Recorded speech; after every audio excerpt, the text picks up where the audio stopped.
Always do it on my own, so I gotta get through it. And the only thing I know is to love what I'm doing. Never give up, never slow, till I finally prove it. Never listen to the no's, I just wanna keep moving. Keep my head up when I act, head up, that's a fact.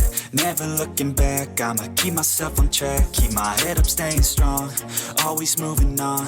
Feel I don't belong, tell my thoughts to move along. Push myself to be the best, die with no regrets. Live with every breath, see my message start to spread. And I had so many dreams, then you hit your teens. Life ain't really what it seems, try to find out what it means. Always do it on my own, so I gotta get through it. And the only thing I know is to love what I'm doing. Never give up, never slow, till I finally prove it. Never listen to the no's, I just wanna keep moving. Yeah, I put out all this art, it's my only medicine. Yeah, everything I do, I'm just being genuine. Yeah, I'm sick of being screwed, feel my own adrenaline. Yeah, I do just what I do, and I hope you let me in, yeah.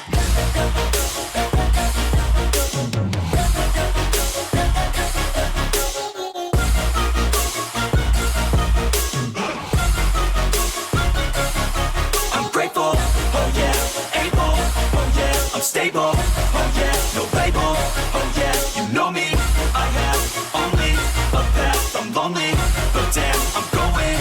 I don't want no fake love, I want the real stuff. Everybody listen up, cause I'll only say it once. I'm gonna show you all the path, if you want it bad. I'm gonna show you where it's at, yeah, how you can get it back. Yeah, cause I ain't never done, I'll be number one. Working hella hard until I get just what I want, yeah. Rises like the sun, yeah, fatal like a gun. Shooter's gonna shoot and I'm gonna shoot until I won, yeah. Always do it on my own, so I gotta get through it. And the only thing I know is to love what I'm doing. Never give up, never slow, till I finally prove it. Never listen to the no's, I just wanna keep moving. Yeah, I put out all this art, it's my only medicine. Yeah, everything I do, I'm just being genuine. Yeah, I'm sick of being screwed, feel my own adrenaline. Yeah, I do just what I do, and I hope you let me in, yeah.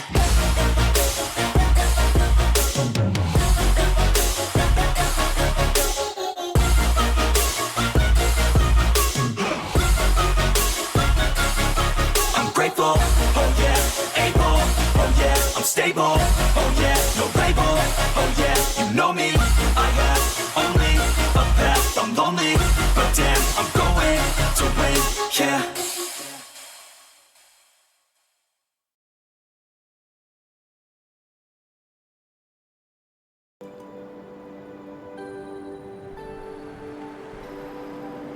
Good evening, everyone.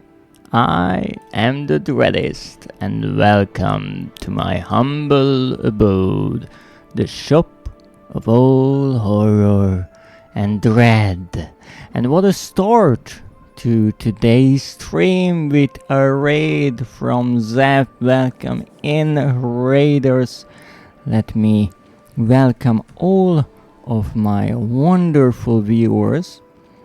First of all, Zeph with the first, wow, the third time, congratulations! And Schmoozer with the daily check-in. And what else do we have here? Oh, hydrate and a stretch, good start. Oh, welcome in, South Dakota, how are you today? And let me see, what were you playing, Zeph? Girls made pudding. Did they? Did they make pudding? What kind of pudding are we talking about? Give me the details. Oh, and the raid break. What an honor. Well, it didn't last for long, because Zeph once again took the break back. And that's a boop.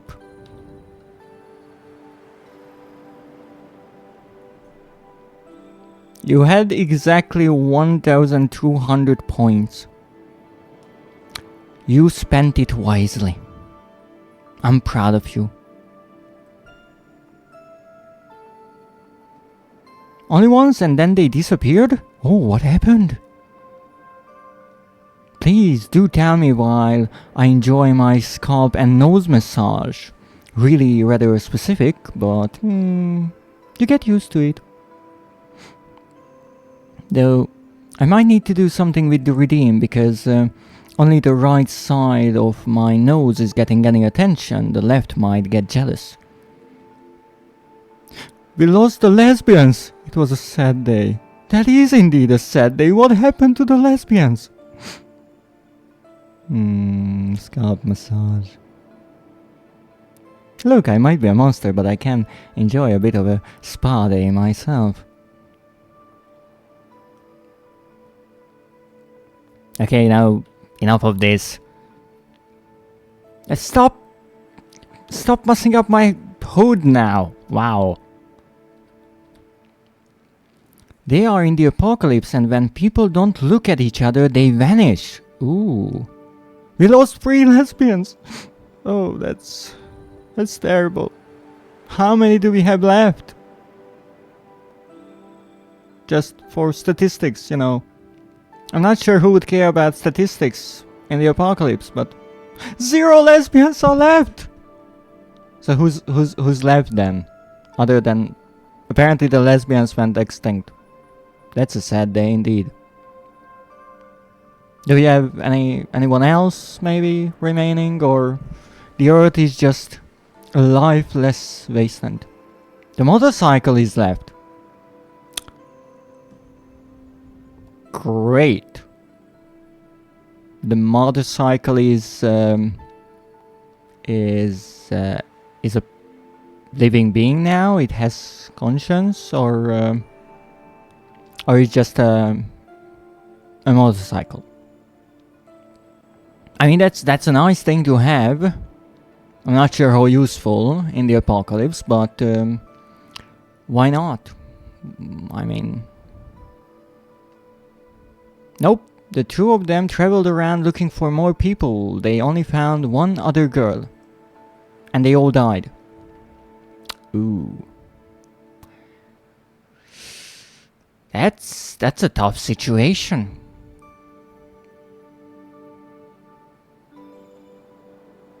But wait a moment. Here's my question. You said if they are not looking at each other, then they vanish. So these 2 girls were looking at each other the whole time, right? But then they found the 3rd one. So how is it that the 3rd one could survive? Who was she looking at? She had a mirror. Or there's a 4th secret character somewhere. That's unclear. Yeah, that's rather odd, if you ask me. But that's also an interesting kind of premise, you know. A world where you constantly have to look at each other. I mean, how would you sleep? And also that means you need to kiss with your eyes open. That's rather strange, if you ask me. Not a deal breaker, but a bit odd. But talking about pleasant thing, let's get my lovely cup of tea. They were still able to sleep.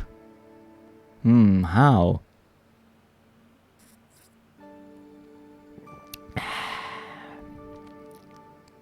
Please do tell. The 2 most important issues: sleeping and kissing. Yeah? They don't really knew all the rules themselves. Oh, being in a deadly game without knowing the rules, that's always a bit difficult. I mean, yes, those are important things. I mean, at least they had each other. In the apocalypse, you don't want to be alone. For example, I have my lovely, warm, delicious cup of tea. And there's not many things better than a nice cup of tea. Perhaps 2 cups of delicious tea. Yeah, that would be better, now that I think about it. It can always be better, you see.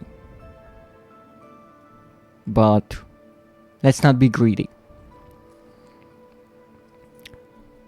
So, was this the end of the game, or this was a game over, all of them disappearing, or it has a continuation of some sort? What can we expect from the next Zeph livestream that will happen sometime? Because you see, Zeph has been streaming on a really... how could I say... unpredictable stream schedule. I'm not sure when Zeph is sleeping, based on their last few days of streams. So... I wasn't really expecting a raid, to be perfectly honest. I can't even catch their streams most of the time. I just sit down at the computer and see, oh, they streamed 7 hours ago. Yeah. I was trying to sleep then.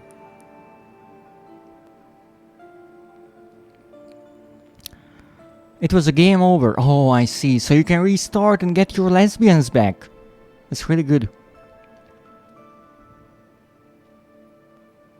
But what about the pudding? Because the title promises pudding. And I'm sure that's important for the story somehow. I mean, just look at these games. The title is important. Crow Country here. That is where the game takes place. Hello neighbor is what we first say to the neighbor. It then slowly turns into, oh, I wish you would be dead. Killer frequency, because it's a radio station and there's a killer on the loose. And Fortnite. Really, no one knows why it's called that, to be perfectly honest. One of the girls' goal is making pudding. I mean, if it's the end of the world, yeah, that's not a bad idea. You know, you have to gather the ingredients, and then you can enjoy it with your friend. Yeah, that's a good idea. I like that. It seems to be a rather lovely game. I have to check your video and maybe tune in next time. Will you be continuing it or retrying not dying?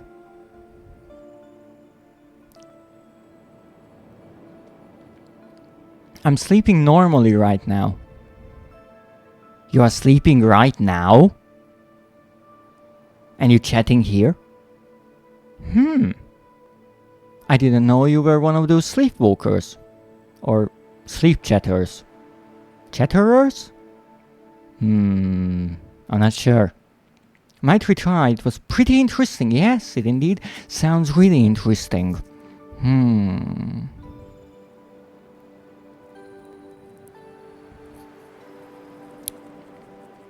So what do I have to do now? No, not at the moment. More like the current days. Oh, I see. Oh, yes. Well, you said your sleep schedule was a bit all over the place, and I noticed you were streaming a bit more, which is really lovely. I certainly like to watch you stream all kinds of interesting games that I never heard about before, but I wouldn't want it to be a problem with your health. Of course, only stream as much as you'd like. And to be perfectly honest, that's why I really enjoy tuning into Zeph's streams, because they just find the most interesting games overall. Games that I mostly never heard about, like RimWorld, which is a game that I think I saw it on Steam a lot of times, but I never even took a peek at it. But it's also interesting because I have some people on Discord added as friends or people in servers, and they play all kinds of games, and Discord has this feature that it shows if someone is playing a game, and I always look at the game titles and I say, well, I never heard about those. But then again, I only know horror games. And no one likes to play horror games. But hey, that's good for me. You know? Fewer rivals in the streaming circles. No one dare to play horror games with me around. Now, I stream when I'm awake. That's a good rule of thumb. RimWorld can be a horror game. Yes, especially if you're playing it. Yeah, for the peasants. Yeah. It's a slavery simulator, really. It's terrible, terrible, terrible place to be. I don't even know how many times I died in that game. I know once I was a rat and I think I was eaten by something. Then I was a quail, some sort of a bird, I think, and I think I was burned to a crisp, something like that. Then once I was a human, and I'm pretty sure I died as well. Have you seen other people play it? No, I only watched your streams. No, I don't know what kind of twisted ideas other people come up with, but based on that old idea in The Sims, I think it was, when people realized that if they make a pool and send people into it and then remove the ladder, then they will die in the pool. Yeah, I would think people can come up with pretty twisted ideas. You weren't a human, you were a vampire. Oh, right, I was a vampire. And I still died. The quail starved. Oh, yeah. Now you remind me, yeah, that's what happened. Actually, Zeph was so nice that they moved to another base and actually, to my greatest surprise, did not forget about me. And then they let me starve to death. Yeah. For all of my work. I don't even think I got a grave. I was tossed onto the garbage pile or something like that. The rat got air fried, I think. Oh, was that the one time when you decided to expand your storage room and drilled right into a volcano, setting the entire place on fire? Yeah, fun times. The vampire survived, I just didn't continue that run. Interesting, the one time that I actually survived and was kind of the leader of the cult, they decided not to continue the run. Yes, there was lava in the freezer, yeah. To be honest with that one, I don't blame you, because that just shows that the freezer was bad. If you have a decent freezer and you have lava in it, you won't have lava in it for long. So that's fair. That's fair. You should have gotten a better freezer though. So, let's start up the game.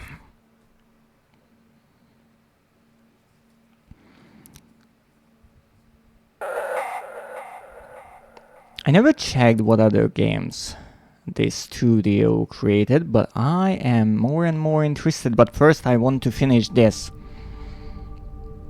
Crow Country. No. Last time around, it was rather fun. I restarted / re-continued the game. My freezer was a room with an air conditioner. Yeah, that's a bit makeshift, you see. Maybe you should have purchased better equipment. But then again, I don't think the feeding of the peasants was your most important job. You were trying to create a colony, and after all, who cares about the colonists living in the darn thing? Right. But where would the children play if the freezer was colder? Oh, the children were not playing, they were cleaning up puke all over the place, yeah. That's the usual Zev treatment for children. You know, Zev absolutely adores children when they are useful. I treat the pawns mostly well. You see the the stress or the emphasis is on mostly. They get to be poly and spend time with their lovers. Yes, but first of all, it was your idea that they would all be happy if they can be poly. And also you had this problem with the beds, because if someone is in a relationship with someone else, like A loves B and A loves C, if you put all of them in a bed, then B will not be happy to be in a bed with C, and that's kind of a problem. So poly relationships are really rather confusing. Yes, there was that bad issue, yeah. So I'm not even sure how you can really manage that. I guess that's why the base game doesn't really work with polyamorous relationships, because it's difficult to manage. It's just much easier to have couples and problem solved. And even then, you will have kids and then they will, you know, get all tangled up with other kids and difficult. The base game has poly, really? But it only has double beds. Oh yes, your double king size beds were the mod, right. But I do remember you said something about a mod expanding on the relationship system.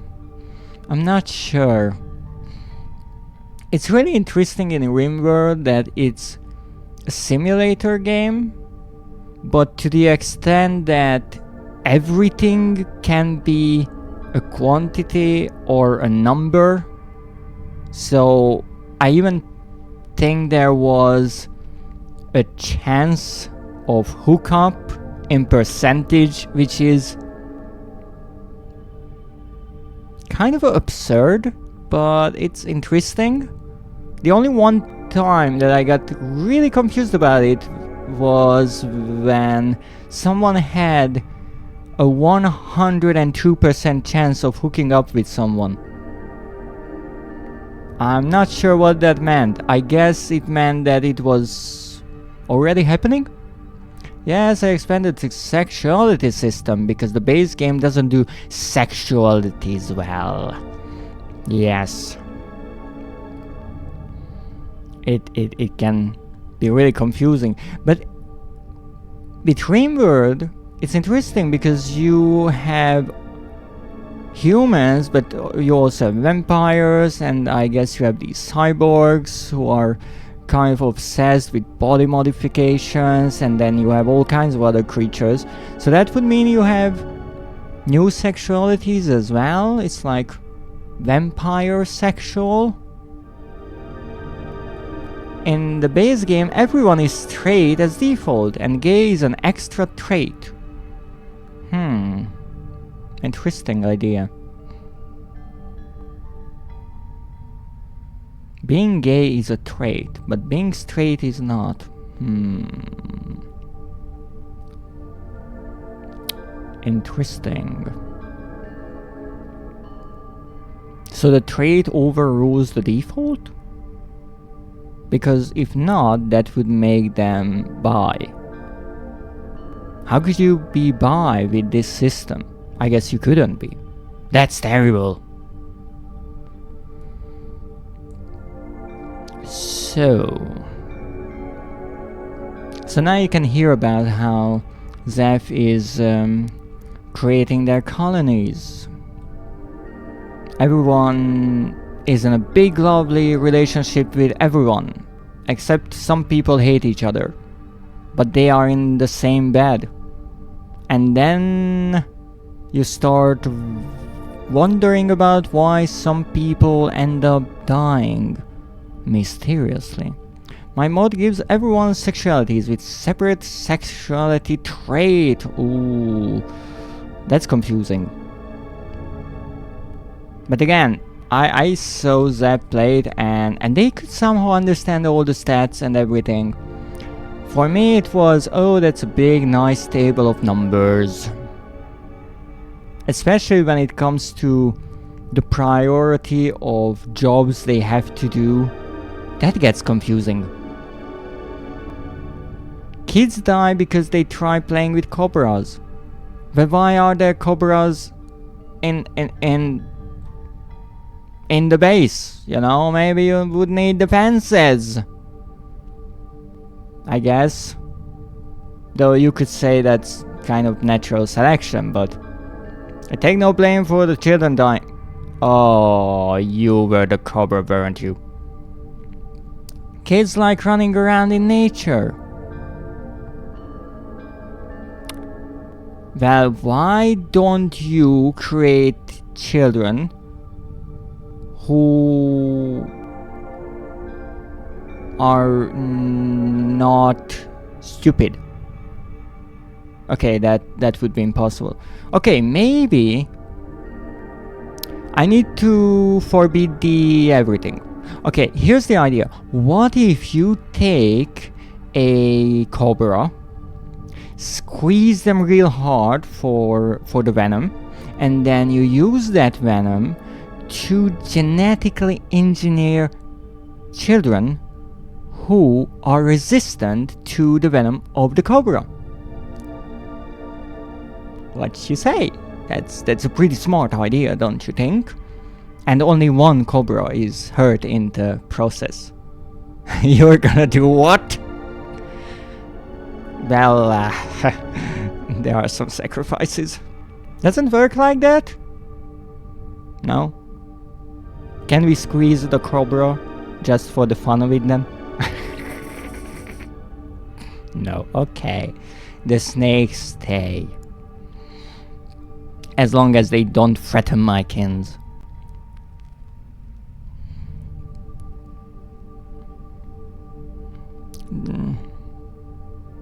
Even though it would be interesting if you could, through generations, create like superhumans who are capable to do pretty interesting things.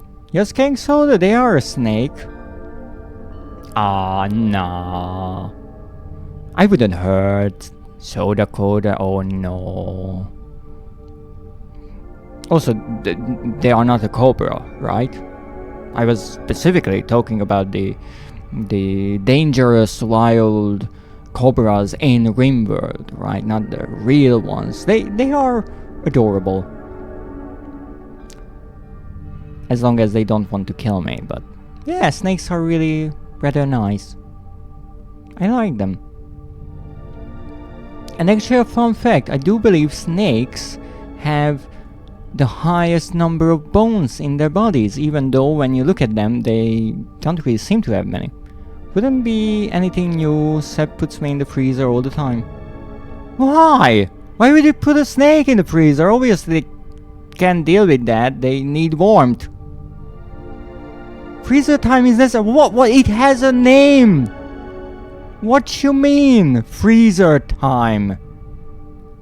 You can't put a poor snake in the freezer. They need the sunlight. They need warmth to warm up their blood so they can be active. I mean, if you put them in the freezer, I guess they would just fall into sleep and hibernation, but that's not nice. Ah, poor Soda Coda. Being mistreated. That's what's happening here.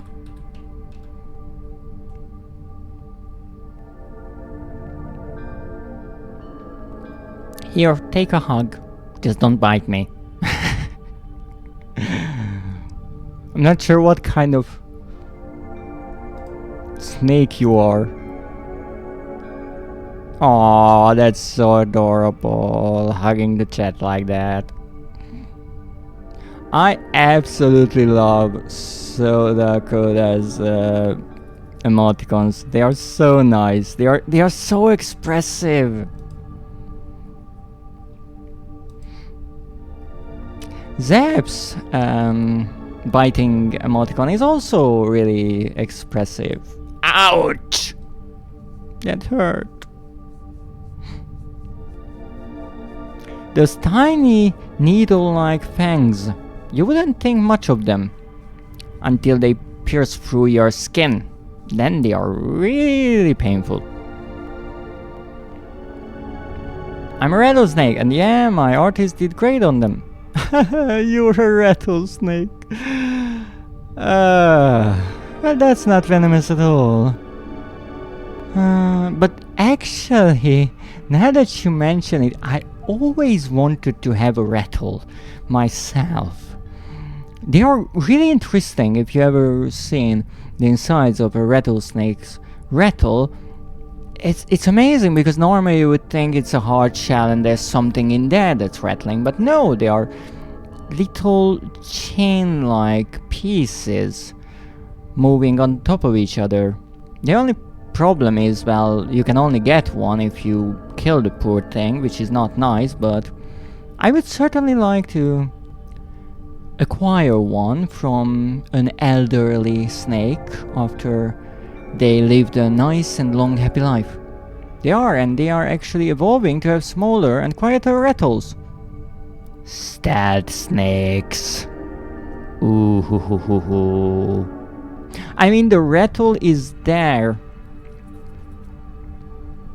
if I understand it correctly, but obviously you're the rattlesnake, so correct me please.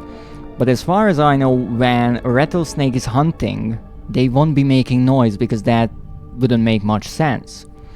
The rattle is there to make their presence known, so if they feel threatened, I guess that's why people hear it, because the snake thinks like, oh, that's a really big thing. That could certainly step on me, I should let them know not to do that or I will bite, because I don't think snakes really want to bite people for no reason. As far as I know, rattlesnakes cannot eat a human. They are just too big. So they are not the prey. And in that case, it makes sense that they wouldn't want to have such big rattles. Oh, so we opening the rattle part. But you can open it with a knife actually. But then you kind of destroy it. It's a defense mechanism, but people just kill them, so they're evolving to be less noticeable. Now that's interesting. Because, again, how creatures evolve, it's often explained in the way that the animal evolves because it's better for them in the situation. Like here, if they are less likely to be noticed, then that's good, and so they do that. But really how it happens is through kind of survival. So the quiet ones survive, they get to breed, they will have tiny cute small snakes. And by the way, baby snakes are absolutely adorable. I would say that they are not as venomous as the adult ones, but I'm pretty sure it's not a good idea to pet them. And then I guess the offsprings more and more will be quieter in this way, and that's why they change. And that makes sense, because people, when they see a rattlesnake, they just kill them, which is, you could say it's self-defense, but yeah, the poor snake wants to live as well. The quiet ones survive, oh yeah.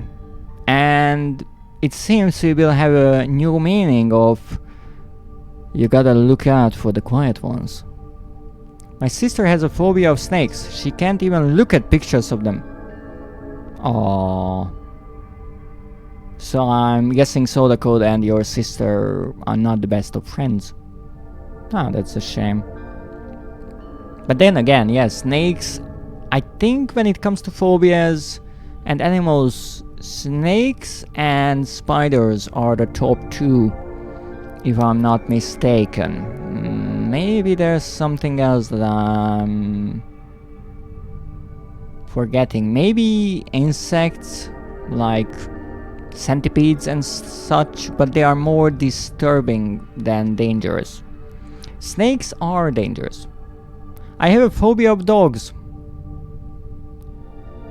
Ooh, that's rough because dogs are everywhere.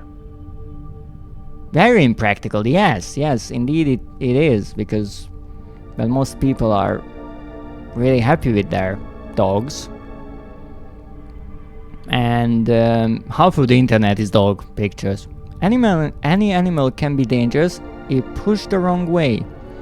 That is actually true. That is rather clever and a good observation, but that's something that most people don't necessarily understand, because in order to know what not to do, you have to know the animal to a certain degree. So in theory, purely philosophical here, you could get along with any animal, even the dangerous ones, as long as you know exactly what to do. I mean, I think there are some people who manage to live near a pride of lions and they are okay just because they took the time to get acquainted with them and know exactly what to and what not to do. So most animals are not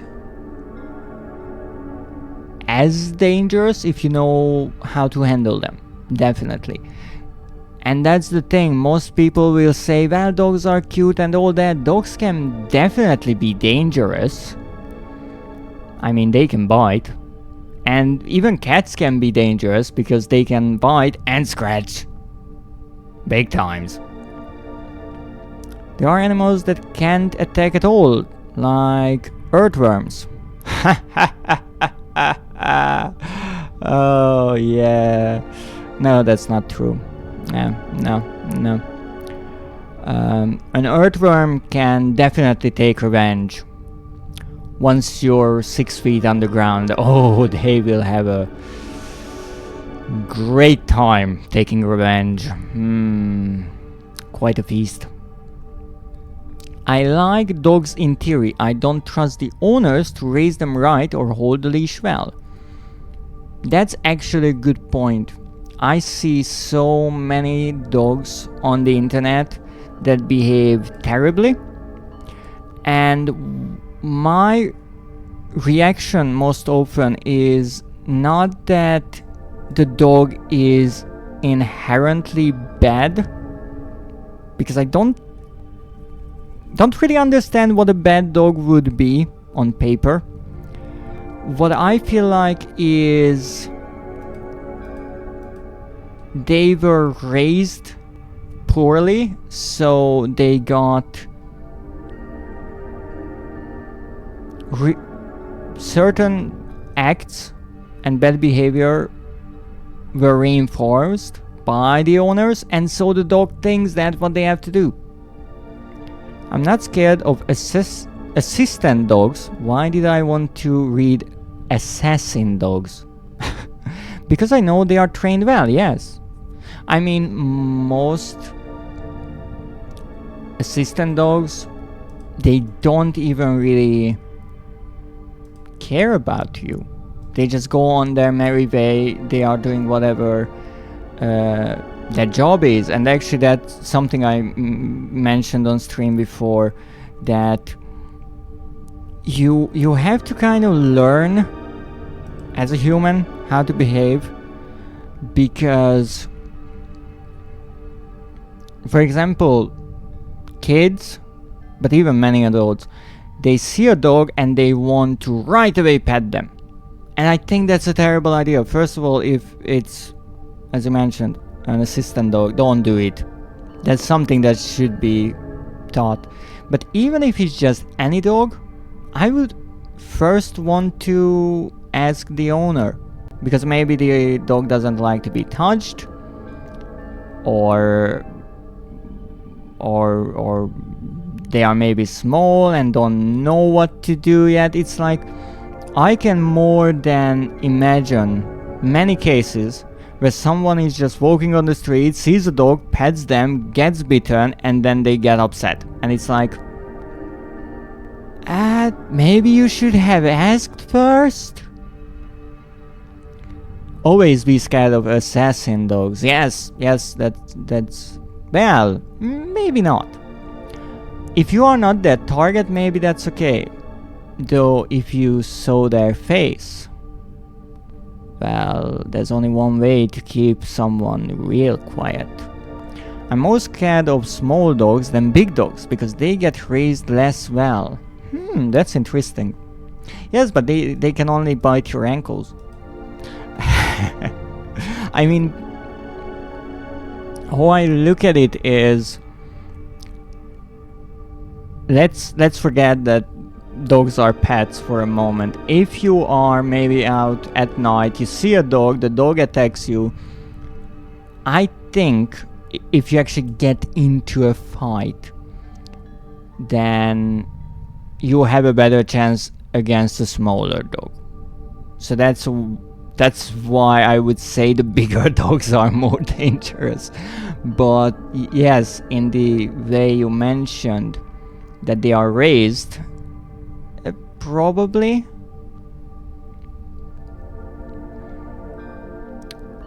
I only petted 4 dogs in my life. Well, those 4 were really special then. Small dogs' boundaries are ignored more often. That too.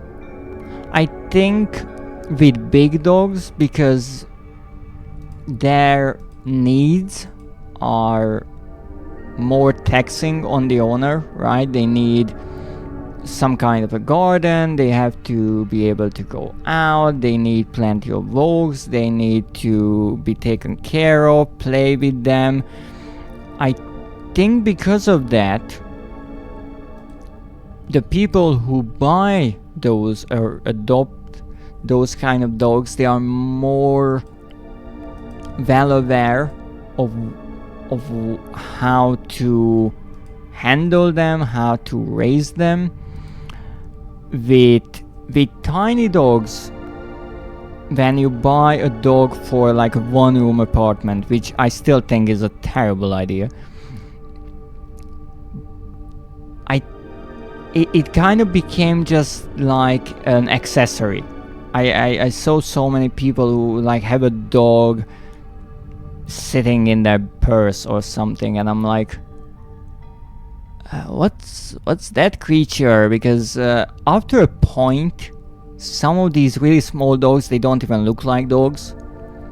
And I know that many of them, they were like specifically bred to be like that, and they had plenty of health issues because of that. So it's like they are screwed from the get-go, because humans decide that we want this tiny pocket dog. And it's like, if you want a dog, well, a dog, because they are in some way descendants of wolves, they are similar. Now, if you compare the size, a husky is tiny compared to a wolf, so we already have a huge difference in size. But these really tiny ones, it's really pushing, in my opinion, what you can get away with. I'm sure that I'm scared of hurting the dog too. Yes, I can understand that.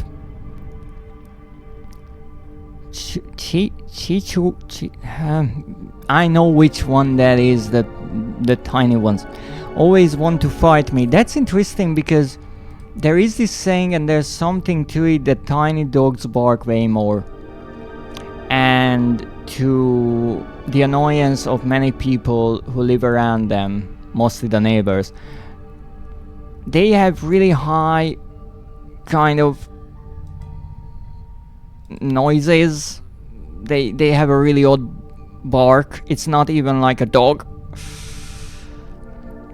And that can really be irritating. And they oftentimes aren't leashed. Yes, because there's this idea that, oh, that's a tiny dog, you don't have to leash them, because what would they do? But then again, maybe they just jump up onto your belt and they bite your neck. Assassin dogs. Dogs can smell my fear and they react to it. Now that's something that I was always kind of curious about. Because I know people say that animals to a certain degree can, I'm not sure smell, but sense the feelings of people. And I mean that's obviously true, because some of the trained dogs, they can tell in advance if someone will have like a panic attack or they feel sad. So that's definitely confirmed or proven. But I'm not sure why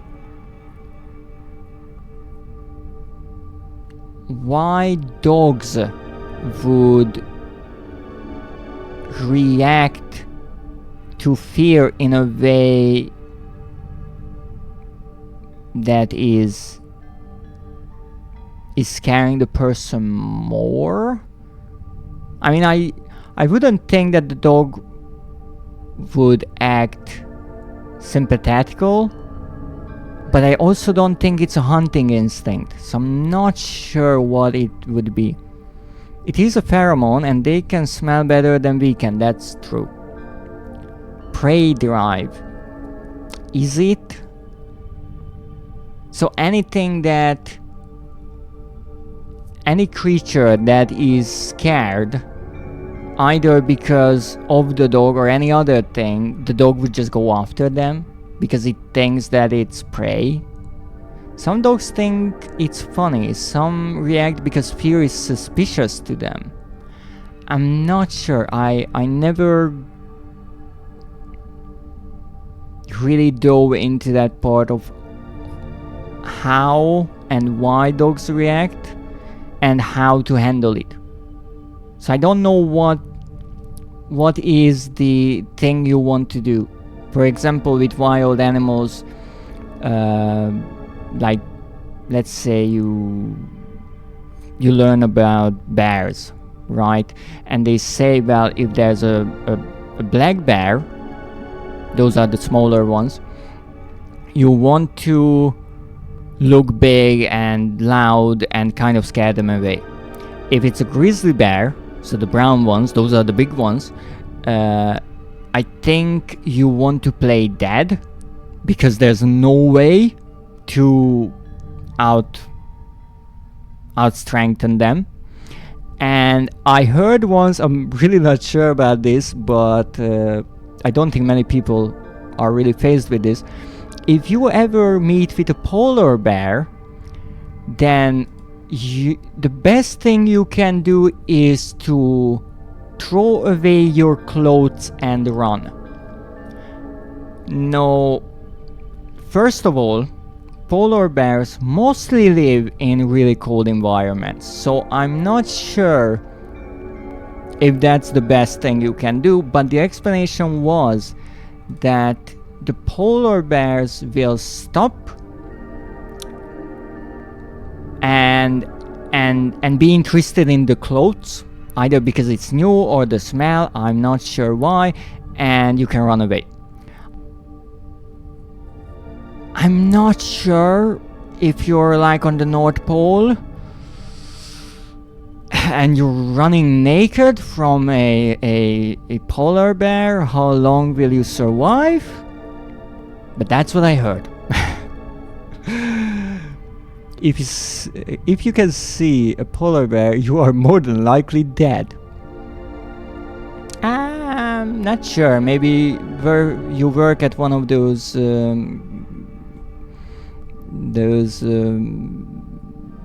scientific stations out in the snow. Polar bears very rarely interact with people. If they do, they are very hungry, and then you have no chances. Naked in freezing temperatures will kill you anyway. Yes, but here's the thing. The article was about how to survive a polar bear attack. And indeed, you will survive the polar bear. You will freeze and die because of hypothermia in 20 minutes, but not because of the polar bear. You see, those are the important little details. And then you cannot sue the company who published the article. One, because you didn't die due to the polar bear attack, and two, because you are dead. So that's really good marketing. I don't think you can undress fast enough. I'm not sure if that was ever tested. Yeah, I don't think. But I actually heard once something interesting about polar bears that I never really checked. I hear all kinds of things, and I don't always have the time or the drive to do an in-depth research. That polar bears are not white. Well, their fur is not white. In theory, they have black skin, and then their fur is translucent. I guess some scientists could and possibly have polar bear hair samples or fur samples, and they are made in a way to trap air, so it's good for isolation, and not isolation, insulation. And they appear white because how the hair breaks the light. So in theory they are not really white, they are black. Interesting. Can't imagine many people volunteering to test that theory. I'm pretty sure it's a matter of payment. Where is Nekio? A good question. Do you think Nekio would want to strip for a polar bear? I mean, in today's world, if I can be a tad bit cynical, I'm pretty sure there would be a few YouTuber, TikTokers who would do it for fame. Like, today we are stripping for a polar bear. Oh, it will certainly pull in the views. Yeah, sure will.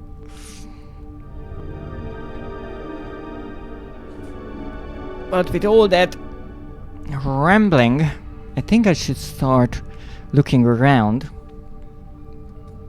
because I already spent an hour just talking, which is so lovely. I'm so happy to have you two here.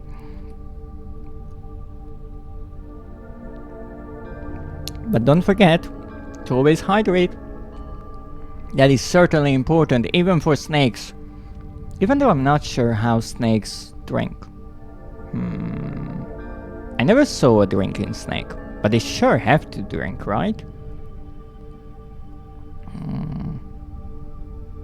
And they also shed, which is absolutely amazing. With their mouths. Yes, I actually figured that much, now that you say.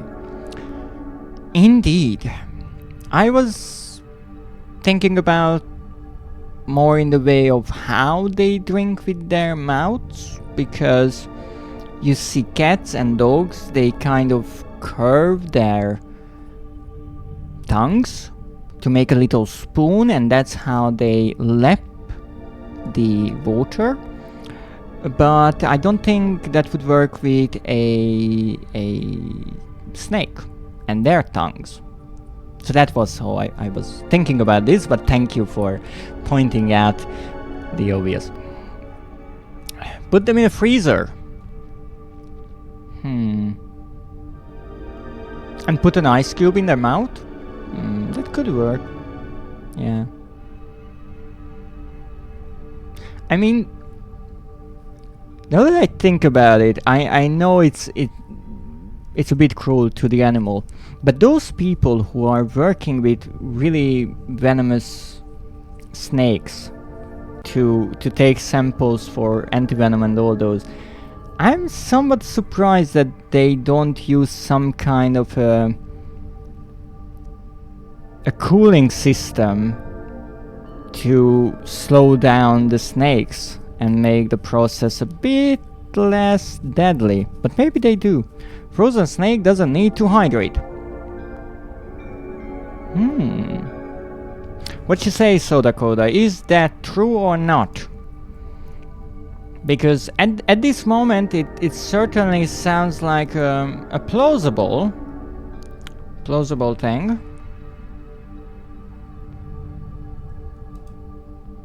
Well, snakes don't bite if they are asleep.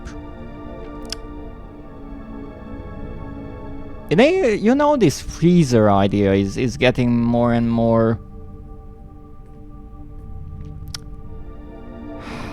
tempting, you know.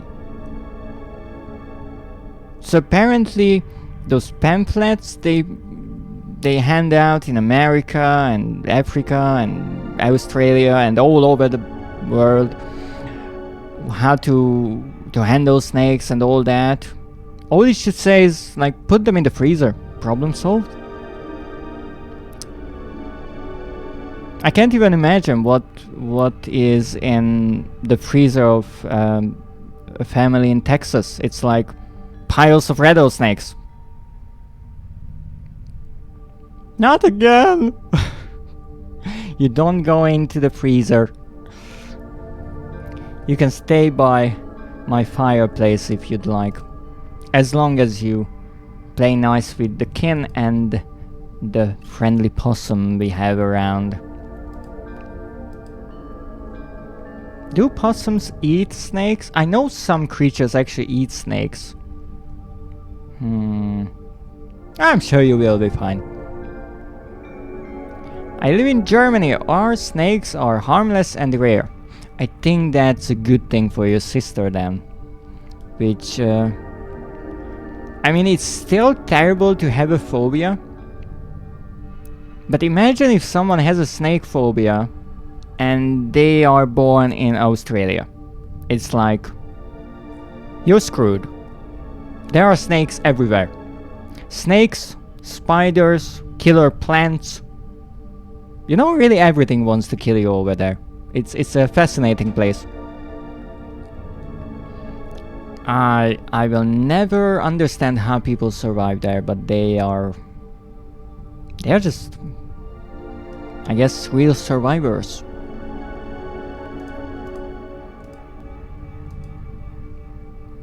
And all those people who go there for vacation, they are brave. So, let's see what we have in Crow Country. I have my notes here. And here's where we are right now. So, 2 weeks ago, I finished the game for the first time, but I missed a few secrets. So, I used one of my earlier saves last week, and I started looking around. Now I was looking for a few notes and I do believe 3 secrets. I found one of the tips actually, so now we have all of the game tips, which is really nice, but we are still missing one staff memo, so one of the notes. And I couldn't find any of the secrets. Yay! However, when I finished the game for the first time, it gave me a reward. The Crow Quest. Now, I thought originally that I would need to restart the game or start an entirely new save, playthrough, to enable the Crow quest, but it got turned on the moment I finished the game. And so when I started to play again, it was enabled in my old save, which is really interesting. Now, what the Crow quest is, it's 42 crystal crows hidden across the map as a new type of collectible, and actually I was able to find them all on the last stream, and I unlocked a new outfit with them. But I'm still looking for for the secrets. So funny enough, I went back for the secrets thinking that I couldn't even try the Crow quest, and at the end of the stream I finished the Crow quest and couldn't get even one secret. Yes, that's the beauty of I don't want to say this game, just life overall. You never know what will happen. Put the notes in the freezer, but then I won't have them in front of me. Oh, hydrate and the stretch. Thank you, schmoozer. Obviously, you shouldn't forget about, you know, hydrating.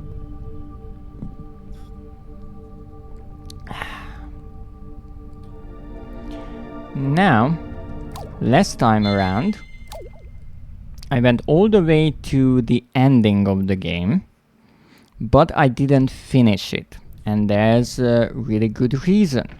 So this is the underground area. There isn't even a map to this part, which is really interesting. And here is the part where we can finish the game with the final boss, but I don't want to do that. I want to look around. Now, I already looked around here when I initially finished the game, but I'm curious if I missed something. It's an elevator, a relatively simple way to get up to the surface. It doesn't work anymore. I wonder why. Because someone's driven a fire axe through the control panel. I would like to take the fire axe, by the way. So this is my new costume. As you can see, I have a zap gun and a really interesting helmet slash hair. A medical cabinet. What's that? It's a large medkit. Thank you. A ring-bound book. So this is a collection of staff memos, and I will not bore you with all of the details. There are 40 in the game, in my, well, opinion, or based on my guess. And we have all of them. We were missing 2. 35 was 1, but we found that on the way here. That is something I knew. But we are missing 33, as you can see. So that's the only one missing. Thank you. Oh, this is a telephone. I think this is the phone from which Mr. Crow always called us. It's been left off the hook. And here we have a set of photos. Photos taped up on the wall. Natalie Crow, that is Mr. Crow's daughter. Edward Crow's daughter, indeed. Tolman, the engineer Crow put in charge of root excavations. He's alive. The next one is a photo of me. When did he take this? Julie Barron, the lawyer hired by Eileen Marshall's family. At this point, well, it is a spoiler to the overall game, but we know that Eileen Marshall is actually us, or the playable character. Arthur Mole, a teenager who wanted to photograph the guests. These are the 5 surviving cast members. And then we have Marvin Trumbull. He was responsible for Crow's fake gold mine. He plummeted to his demise. Douglas Pike, he was in charge of building the actual theme park. I do believe he committed suicide. And finally, Harrison James, who was the police officer sent here. He was shot. He was the police officer sent to look for Edward Crow. A piece of paper. Someone's written something here, but I can't make sense of it. It's nonsense. Okay. Now let's shoot you with our pew-pew gun. It even makes a pew sound. It's a medkit, but I can't carry it. Now this is a magazine. It's a collection of video game tips, and indeed, if you look at the numbers on the left side, we have all of them in theory, all 20. Now I was missing one, but I actually managed to find that one, so I'm rather happy about it. And with that, it's time to ascend the ladder. Why? Because we're still looking for the secrets, and I'm not giving up on my secrets. Where they are, I have no clue. Where's the last note? Not a clue. This was 35. That was one that I missed. But I never came back here after I went down to Mr. Crow's little hidden place. So the corpse of the police officer disappeared, which is interesting. It makes sense because we sent the attorney and Tolman back here. Okay, this still works. That's good. What is this lovely sound that I'm hearing?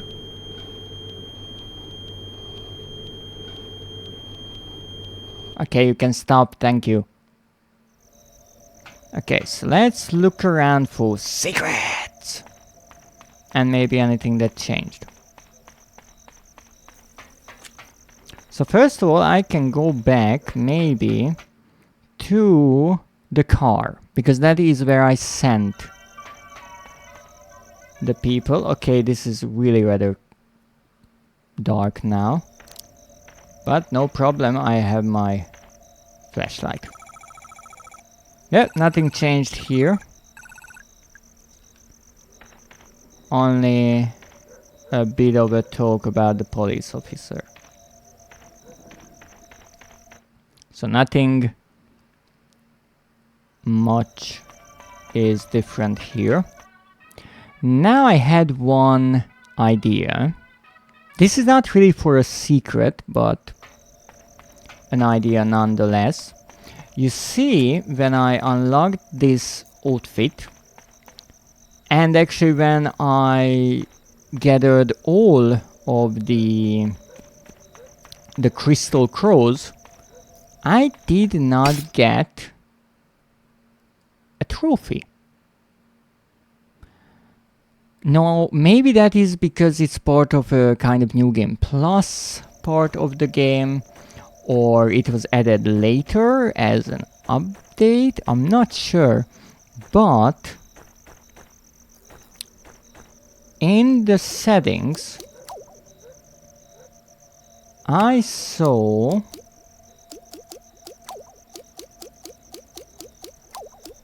that this secret costume is called Zeb Girl, and that reminded me of a poster in the arcade. So let's check that out. Is it really the same? Zeb Girl, indeed, so we are cosplaying as Zeb Girl. Would you look at that? We are Zeb Girl. Good to know. Now, where do we find the secrets? That's the big question also. What are these bonus items? So we have a crowbar. Break open bottles and crates with ease, while in weapon mode press triangle to swing it. So the crowbar was something that I unlocked by finishing the game with a B rank. And I guess that allows us to open boxes and such without using bullets. The crow launcher, this ridiculous weapon, launches exploding crow heads.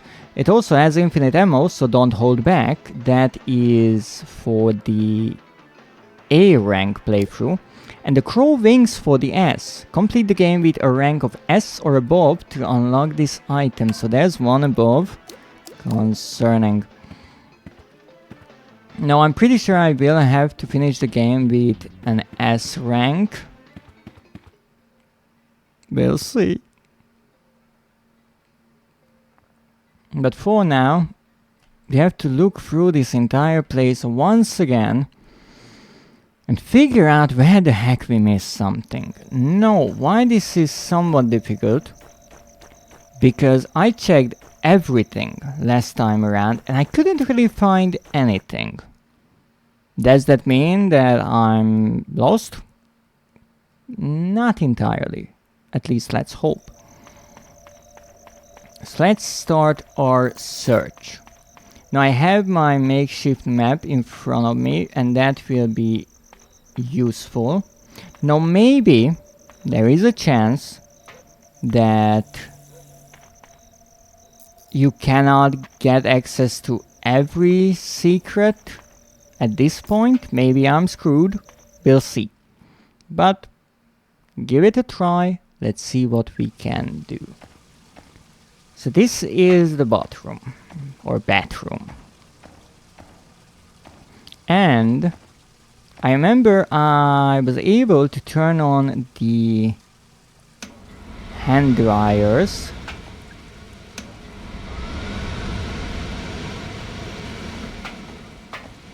There's only two, but I can turn them on at the same time. Is that important? Good question. It's a toilet. There's nothing here. There's some blood here. Now we are looking for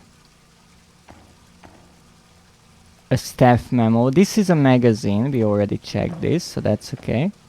And this is the one toilet where we had a secret magnum ammo that was hidden beneath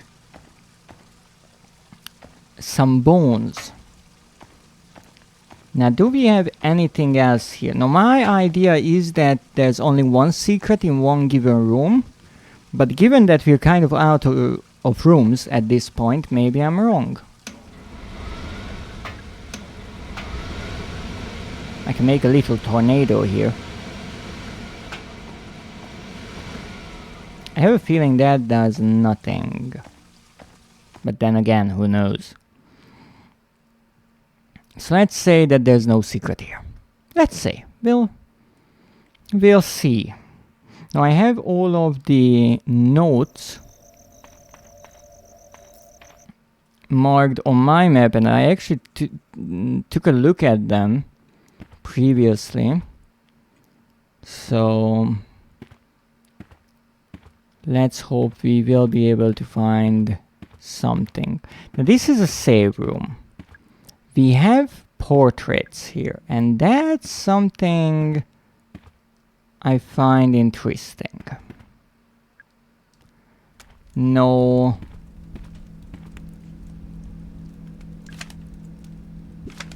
The computer I already used. The computer was used to solve the puzzle of the train and that was actually a secret. So we could say, well, we already found the secret here. There's nothing else to look for. But these paintings look odd. So let's shoot all of the paintings. Who knows? Who knows what we will find? Nothing so far. Nothing. Okay, can I shoot the clouds? Apparently not. The clouds are not really shootable.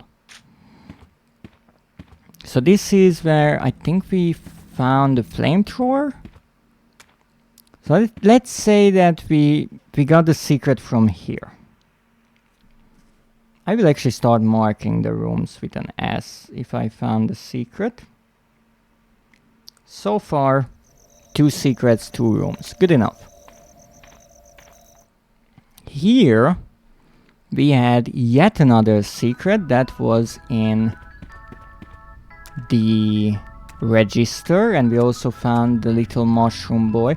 I'm still curious if there is a 4th mushroom boy, because... wrong button.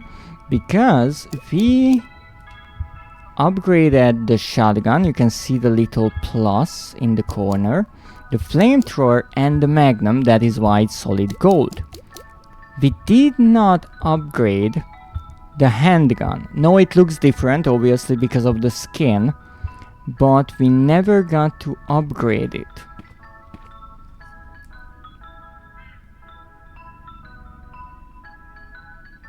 So let me write an M here, showing that there was a mushroom boy here.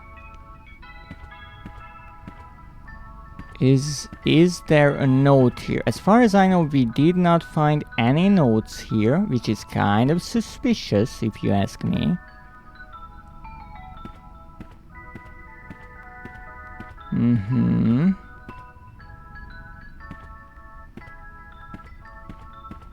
Bunch of merchandise.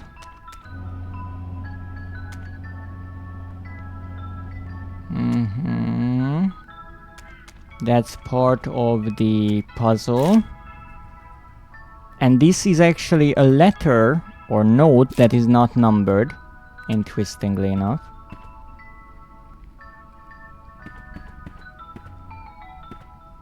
I don't think there's anything here. No, again, we had a secret, so let's not forget about that, and let's mark it. So far, 3 rooms, yes, and 3 secrets. I think that's pretty good. For now. But this is the part of playing through a game where you start going over everything and you see, oh, I found something here, I found something here, and at the end it's like, oh, I found something everywhere, except I'm still missing something. Okay, nothing here. Now I could ask for help from the fortune-telling bird, but I will obviously not. But I will try to interact with everything that I can, just in case I miss something. I will not read everything because there's little sense in reading the same things a million times over and over again. This is number 2, this is number 1, not really helpful. Now here we had the 2 control panels, and we had this button. I can press it to close these, doesn't matter much. And it has the secret elevator. Okay, let's go this way first. I try to make it a bit more interesting. Let's go in a different direction than usual.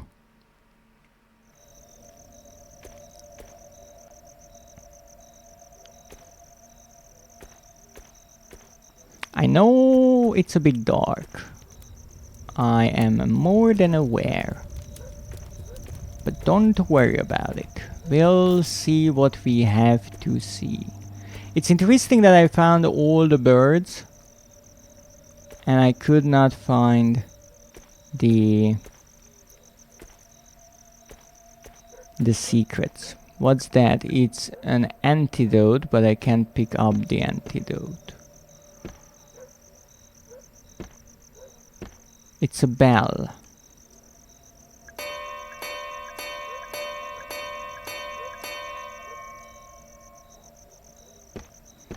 Now, this birdie, who is an owl but looks a lot like a bell, he's hooting and hollering. It seems like he hoots 5 times, then stops. Is he supposed to be an owl? Yes. He's shaped more like a bell. Stop body shaming the owl. Now indeed, if we ring the bell 5 times, that is how you open the door.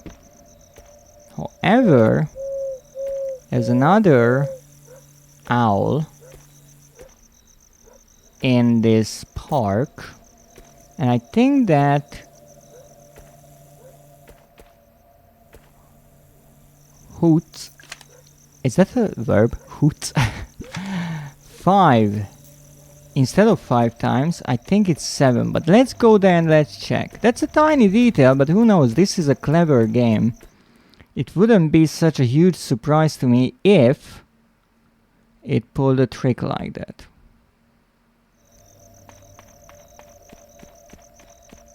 And we never found a secret out in the open, in the kind of alleyways. So let's see if we have anything. So here in this storage room, there is another hooting creature.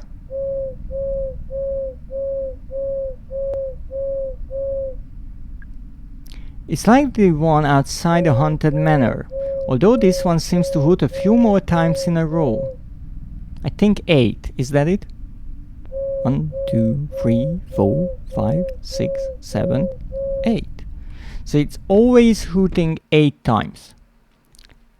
Is that a secret? It would be so clever from the game if this was included as a secret. So let's check. What happens if I ring the bell with this knowledge exactly 8 times? I remembered 7, but again, my memory is old and fading. So let's see. Let's do this.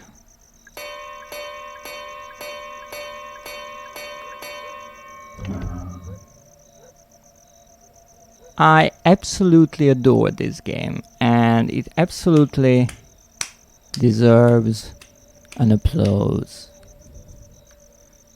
What's that? That is Magnum ammo. It's a box of Magnum ammo. And that's 13 out of the 15. This was indeed a secret. And what a secret that is. I absolutely love it. And that's another secret added to my lovely notes. Well, we found one. You know, with this game, I said it before, even though the last time when I was streaming, I really thought that I would replay the kind of second half of the game, that part that I had to replay from my previous save, and I would find the secrets somewhat quickly, finish the game, and that's it. We have everything. I didn't know the game had different ranks for playthroughs, and I didn't expect the collectible crows to be available when I just reloaded a previous save. Not to mention that when it comes to collectibles, I was maybe expecting 10 or a dozen of them, not 42. Or was it 43? But as I said, the game decided that it would stray me from my plans, from my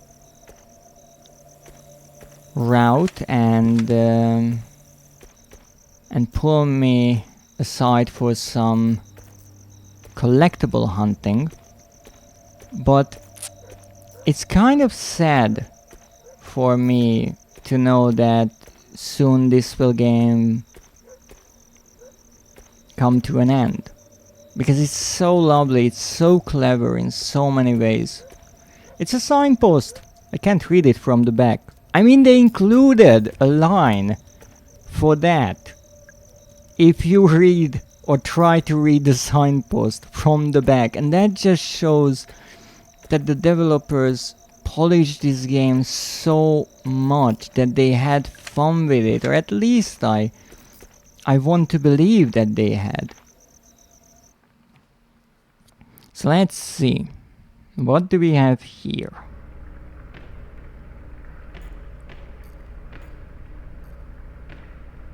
It's a lever. I already lifted the latch. Indeed you did. Now there is the mystery of the vents. Because after Julia, I think, the attorney is attacked through a vent, all of the vent covers are broken off. And even before that, you can inspect them and you will get, I do believe, a line about how Mara, the main character, wonders if there's something behind the covers in the vents. But all we can read here is the fact that it's been opened, nothing else. Now these, I think I already read these. These are little tidbits about the case of, actually, Mara's case, except here we see that her real name is Eileen Marshall, and it says for the attention of Edward Crowe, even though he would never come here and read it. Let's see what we can find.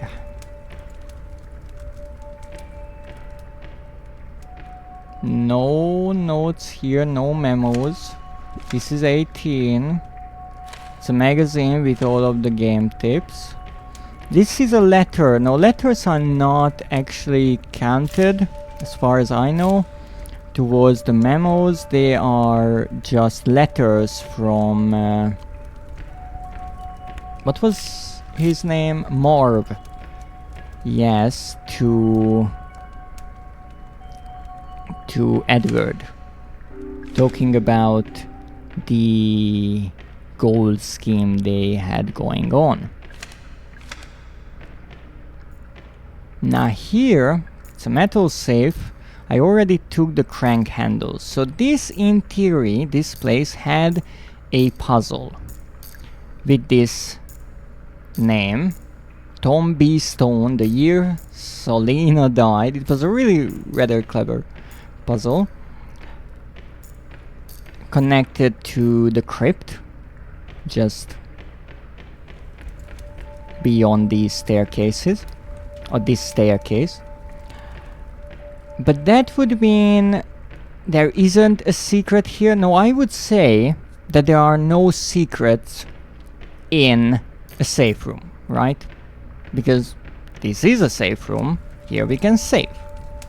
Except with the train station one, we had a secret and a safe room. And here we had a puzzle that was part of the main story in the safe room.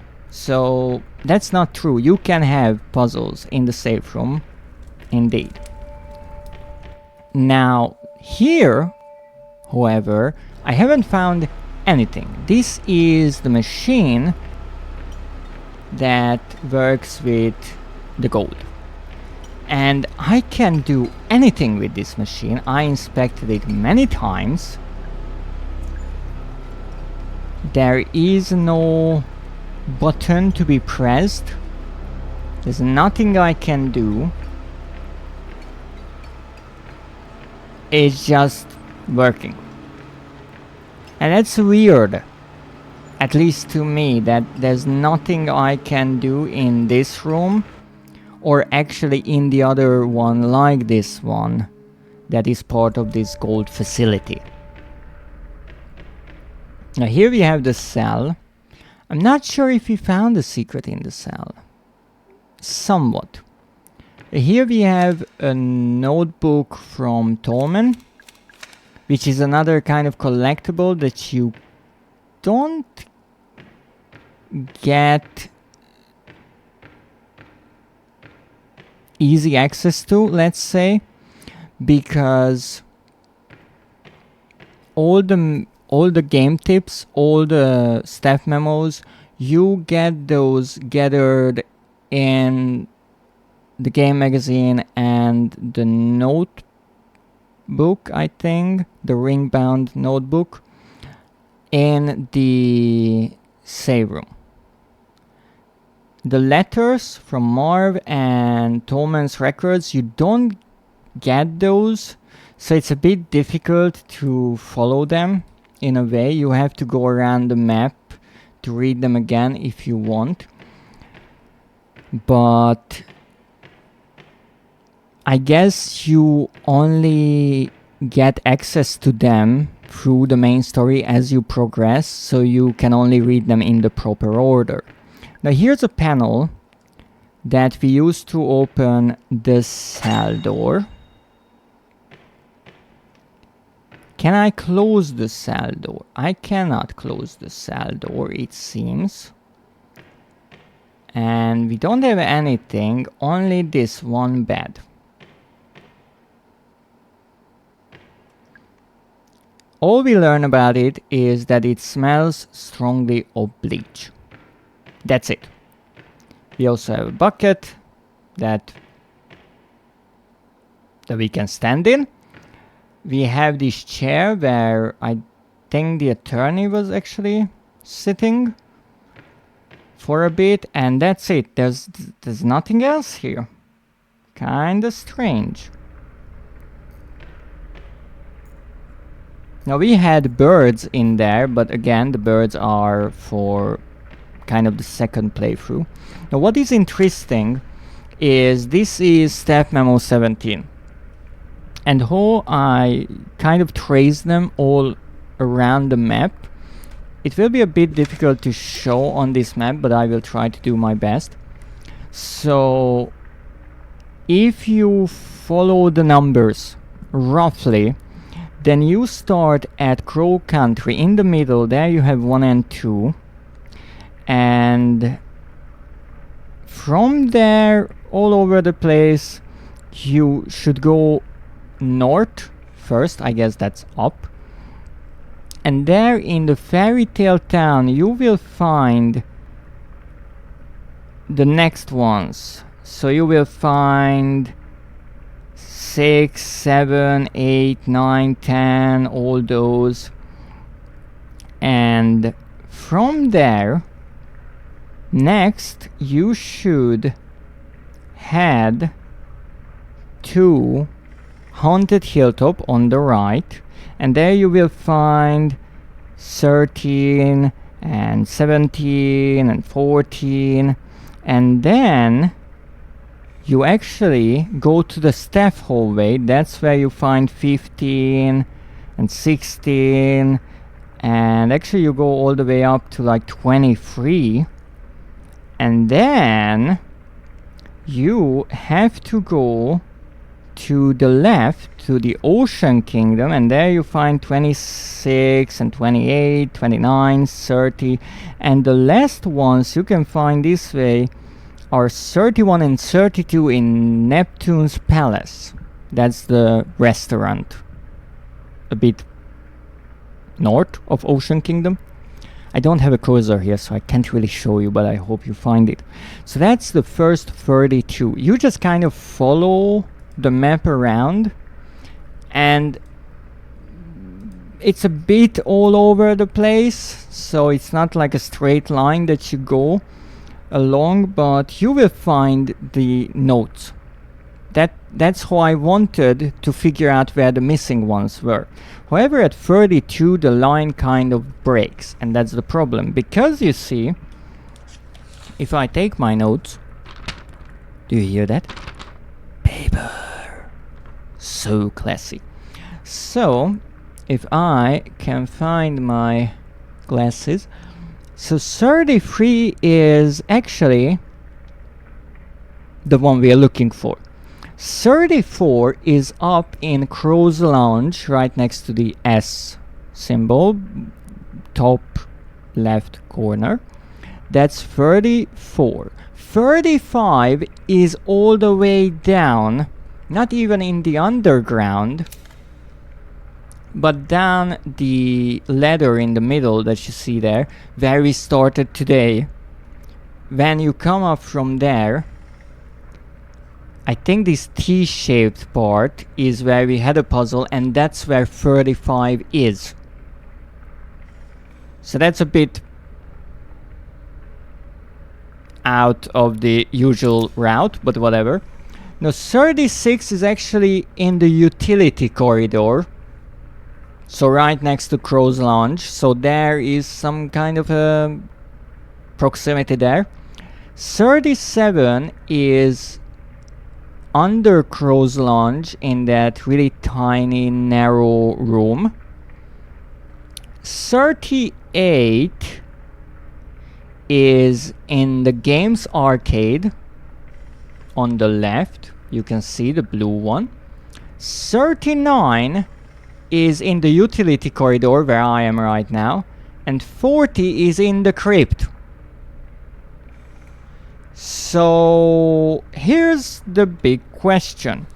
Most of them are either in the Ocean Kingdom and the staff hallway area, which is the top left, or the utility corridor in the bottom right, or in between underground in the center.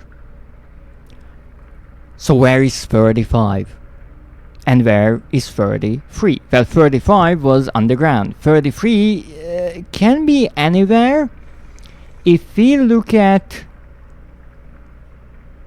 34, 36, 37, all those are around Crow's Lounge. So given that 31 and 32 are in Neptune's Palace, and 34 is in Crow's Lounge, I would say it has to be in the staff hallway.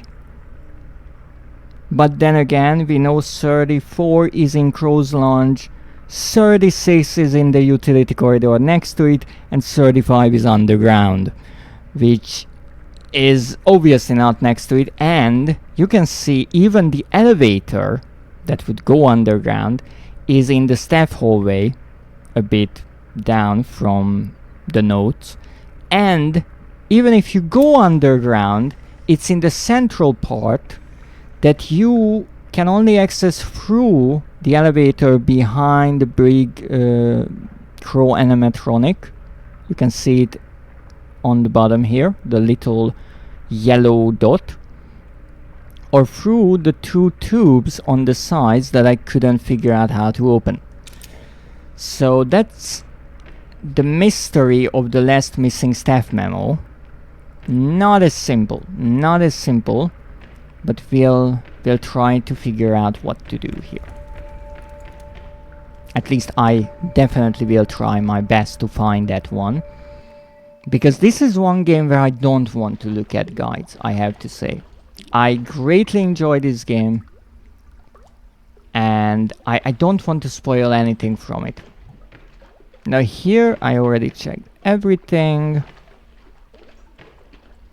That's a drain.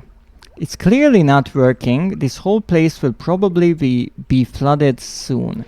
Now that was important when things started to get flooded and I was logged in here. Now the question is, can I maybe clean it by shooting at it? Nah, I can't. Okay, it was a silly idea, but it was an idea. So this is number 40, as I mentioned. And that's why it's tricky to find 33. Because above 32, the order of these notes and their placement gets kind of all over the place. Now here we have north saying, or these directions showing that north is up on the map, so I was right guessing that indeed that is the north direction. And we did open this Ophelia, and that was a secret. So let me mark a big secret here. That was a secret. Also, there was a story puzzle here with this clock holding a shotgun, or well, not clock, coffin. Coffin clock? Grand coffin clock? Yeah, so that was holding a shotgun, but it turned out to be just a toy. Good thing. And we had to work with these 4 gravestones. One is now crushed and smashed because of a creature that burst through here in the wall, but at least we got to open this grate with that handle. And this opened as well, so I think we're good here. At least I hope. That's kind of the best I can do. Hope. So we walked around here. That's good. Now interestingly, there are not many things underground when it comes to secrets. I never shot one of these, so I will shoot it now.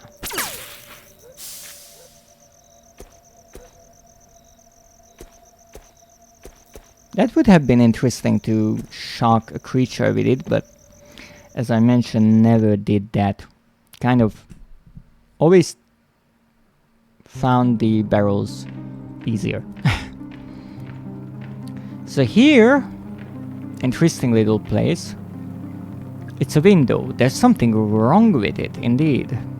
Because that's not really a window, that's just a kind of screen there. Now this was with the 2 clocks and this lovely painting. That was a puzzle for the story. The other thing,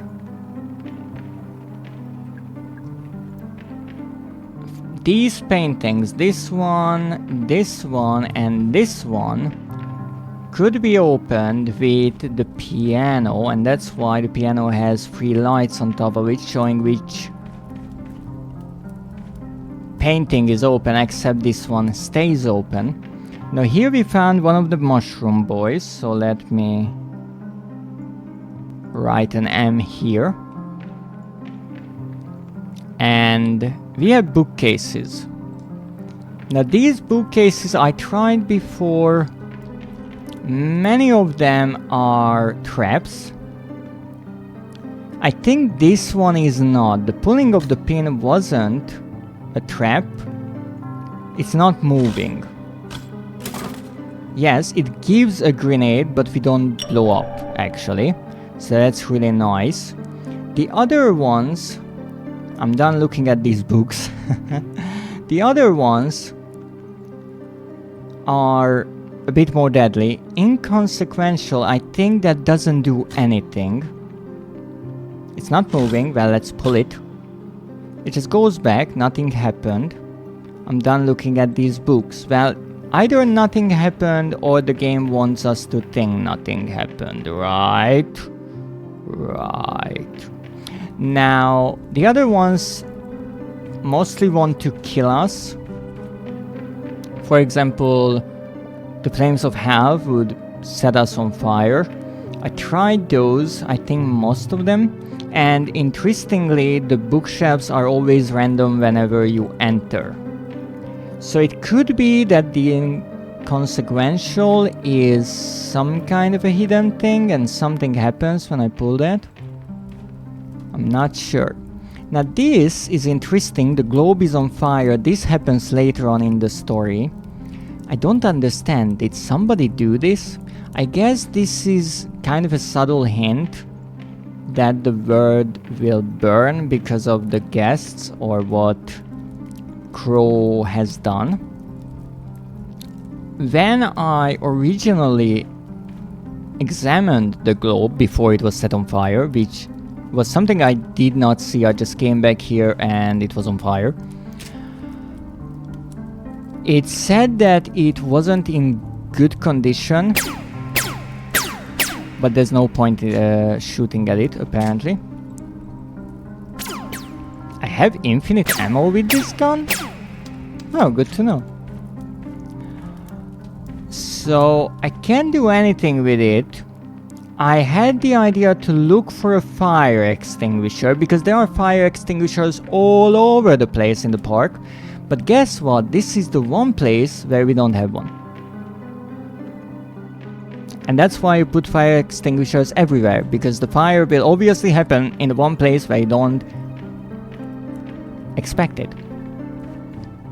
Now let's look at our vampire. It's a coffin. There's a vampire sleeping inside.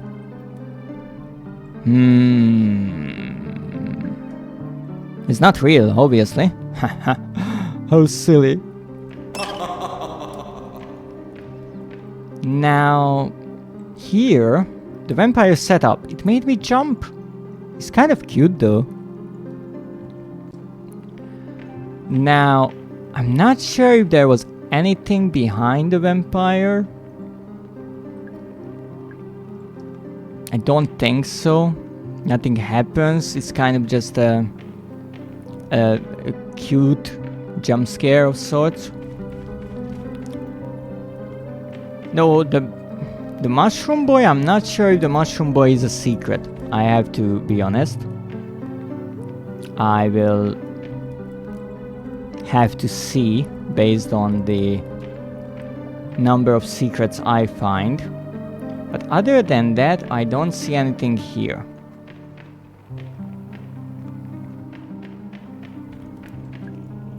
Now let's climb through.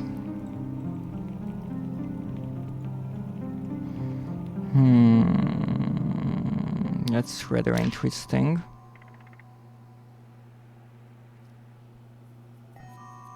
Okay, here I am, the mushroom, yes.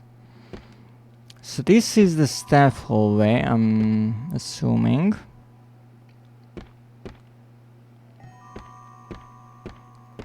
Maybe look at some of the paintings.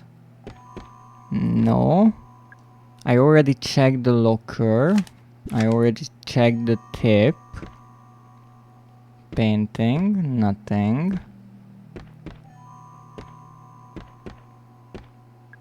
A locker, alright, it's a lever. Yeah, I noticed. Locker here. A note, 20. The cigarette machine, I'm not allowed to smoke. Now, this is a hint that the main character is underage. And as it turns out, yes, she is. She, I think, tells Mr. Crow during the last conversation in the game that she is almost 18. But that's about all we know. So I guess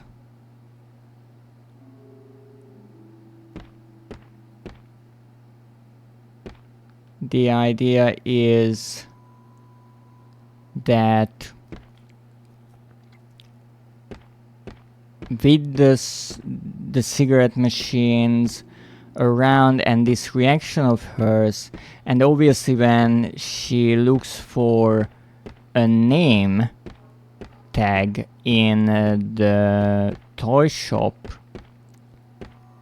with that is starting with the letter E, those are subtle hints at the fact that the main character is not who she says she is, as we learn that indeed her name is not Mara Forrest. But there's also the hint that I picked up on in the beginning. When you look at the ID, it says the police ID number, and that number is also present on the paperwork that you can read about the case that is on top of the hood of Mara's car.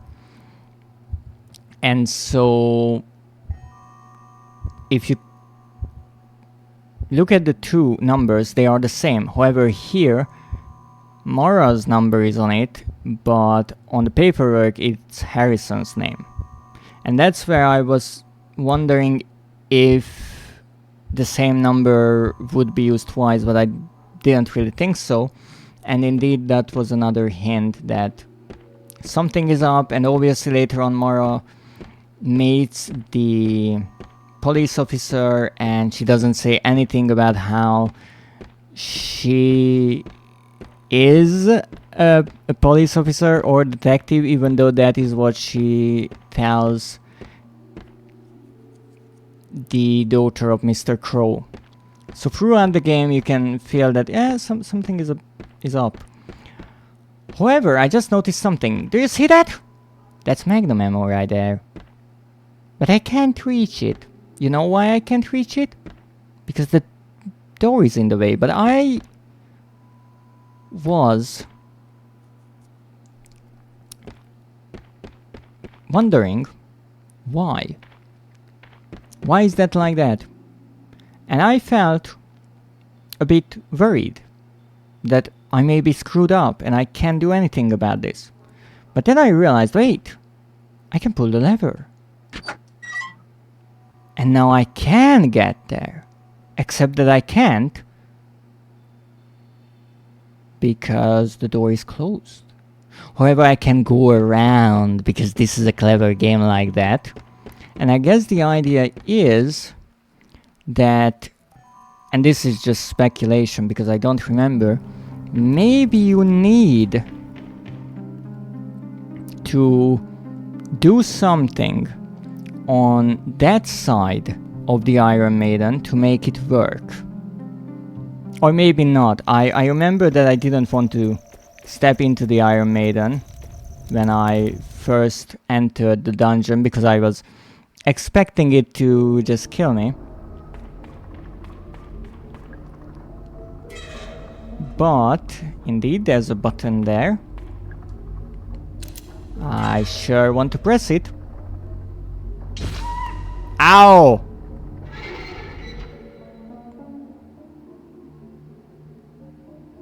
The price of quick travel. Here we are. And there's the secret. Hidden in plain sight. 14 out of the 15. Yes! And this is 16. We found another secret. Yes, we did. And that's a threat. And that's a hole where a tentacle resided until I decided to shoot it. Don't you do it. Good. So this was here.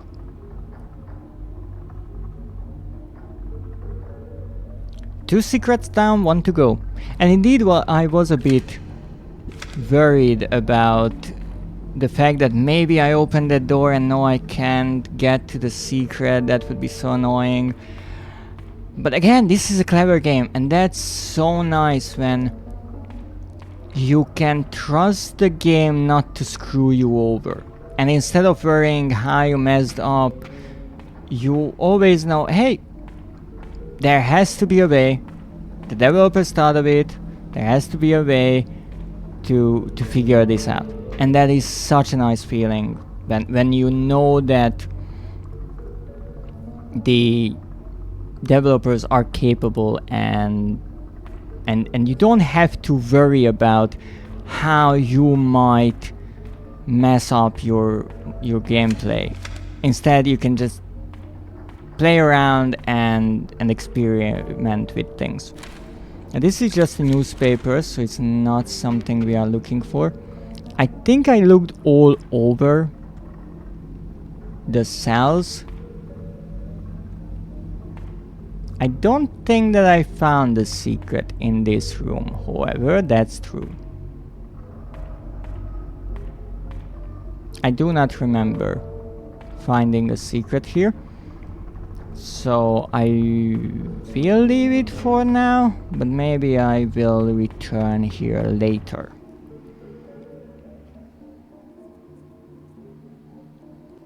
But for now, let's look at a different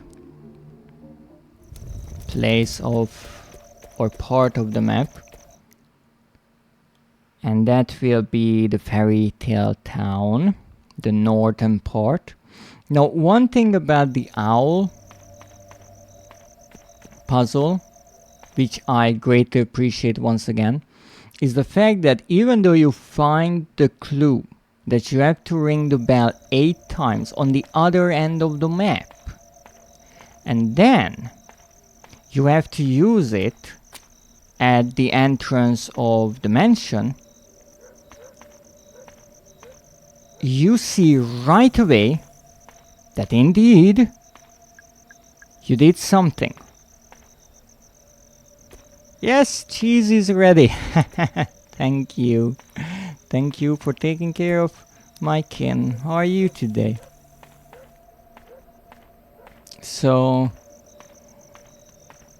it's really nice that you got some kind of feedback, reinforcement right away. Because when you have a puzzle, you do something, but you don't know what happened, or if anything happened, then it can be really frustrating because you start looking around like, did I do something right? And you never know if you just missed something or if you entered maybe the wrong combination. But here you right away know, yes, I figured out the puzzle and I get my reward. And that's really nice. Especially because this is a rather big map and it would be a bit time consuming to look through the entire thing again and again. 2106, the biggest secret of this game, what this means. I think it's written in blood. Is it a code for something? I'm still not sure about that, if it's a code. Because you see, we find this number many times throughout the game. However, there is no panel, as far as I know, code panel, that has a 0 on it. All the codes in the game only have the numbers 1 to 9, not 0. And that's the tricky part of this number and why it is such a mystery.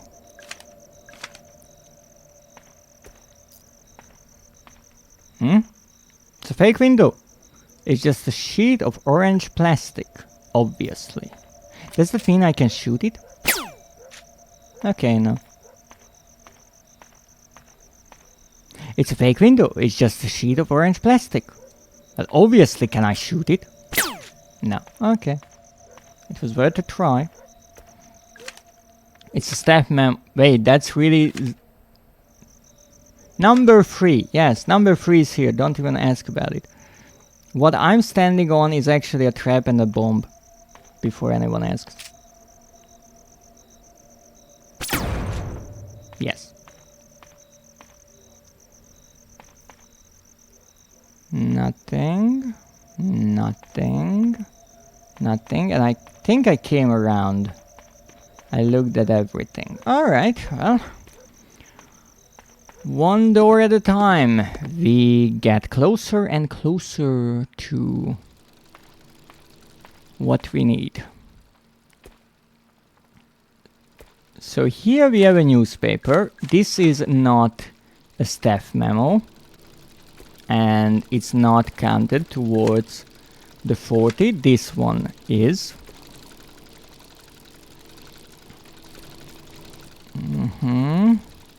This is the broken head of a swan.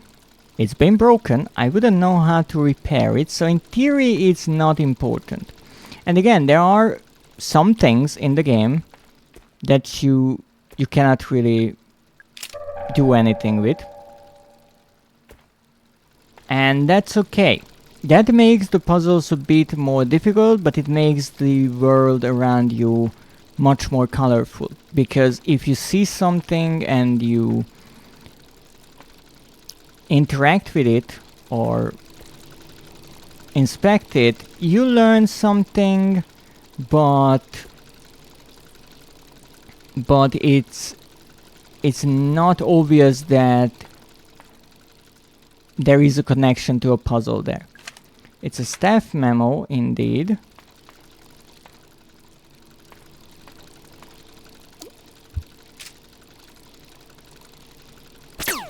Nah. No, here, this is broken most likely because that swan is broken. The other swan is missing its head, and that is for a reason. Because we took the chain off of its head, or from around its neck, and well, now it lost its head, which is kind of sad. But we can go all around here. Now I had the idea to take the other swan, because maybe there's something to do with that.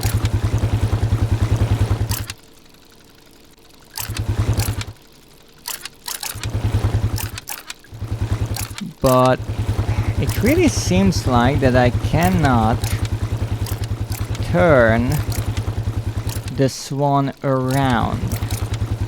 Even though I would like to do that, because maybe there's something on the bottom of that swan, and I want to see that.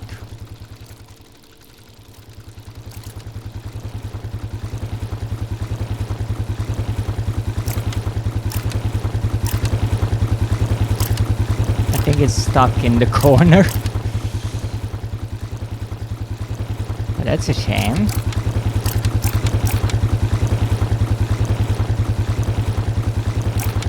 I once got the other swan to this area where the fence is broken, but I couldn't inspect it. This one I could inspect originally.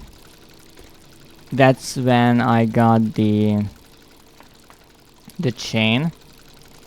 Now if I'm a bit tricky, maybe I can see the bottom of this one. Come on. I don't think there's anything there. And also its head is in the wall. Oops. Sorry. I don't think the duck hunt is part of the game. But hey. Who knows, we have infinite ammo, so let's use it. That doorway is an interesting one. I don't think there's anything there, I don't think I can reach it because I cannot get into the water. So that's kind of just there. Here, I don't remember finding a secret, but it was part of a puzzle for the main game, for the main story. So let's say that it's being used for something. Now, on the other side here, we have the small little house. And it leads to the dig site, which it's interesting because I remember there was a memo being worried about the dig site entrance being this tiny house and how it might be a bad idea with the visitors, with children, and I think that's the letter which mentions how it would be a good idea to use some sort of a lock on the door that was in the mailbox. Now, what is interesting is, now that I think about it, how did the crew, the digging crew got here, and how did they get this in here through that tiny little door? Okay, what can I do? Can I shoot that? Well, I can. It doesn't make much sense. This is a notebook from Tom, and I think it talks about how this crew started asking about what they are digging up, and they had to go because of that. I wonder what's inside. Resin is inside. I know I can't do anything with the hole. I can turn the flamethrower on.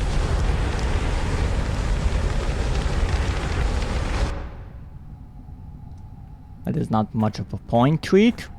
It's a metal tank. There's a good amount of gasoline inside. However, I cannot take it for my flamethrower for some reason. A staff memo. We have buckets all over the place, but they are either empty or full of rocks. I'm not sure why that's important. There is a valve here, but I already used it. I already pulled up the chain. I cannot lower it apparently. It's a bucket full of rocks.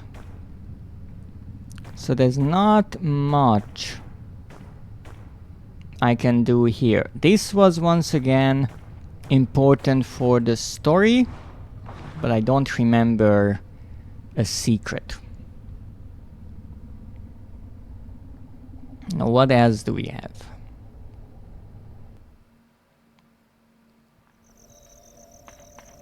Well, the next one is this.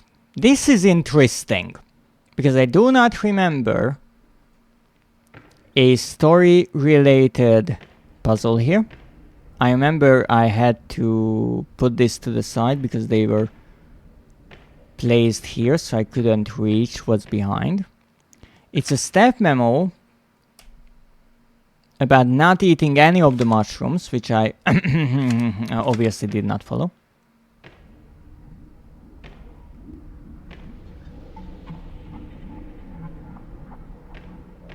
What's this sound?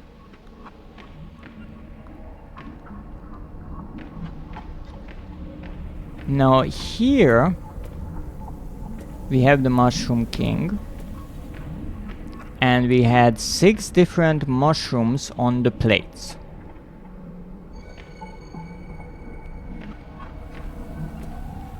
What's that? That's a med kit that I can't pick up again. What's my health like?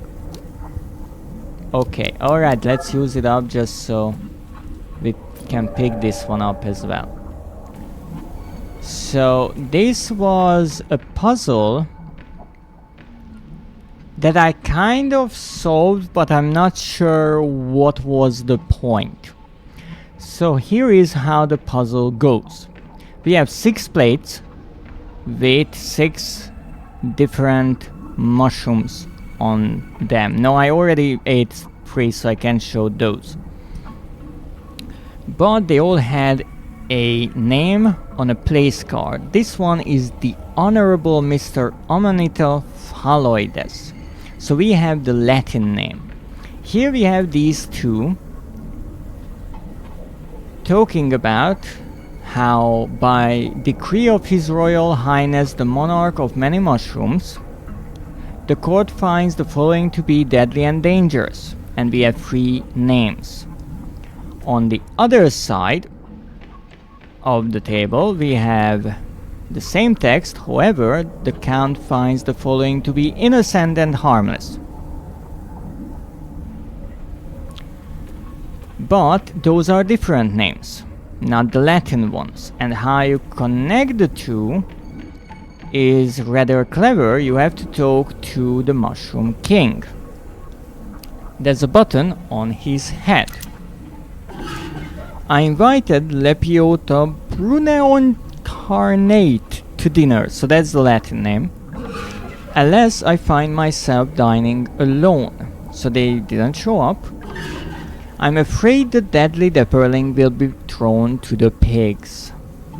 Alright, so we know that that long name in Latin was the deadly Depperling. Not this one.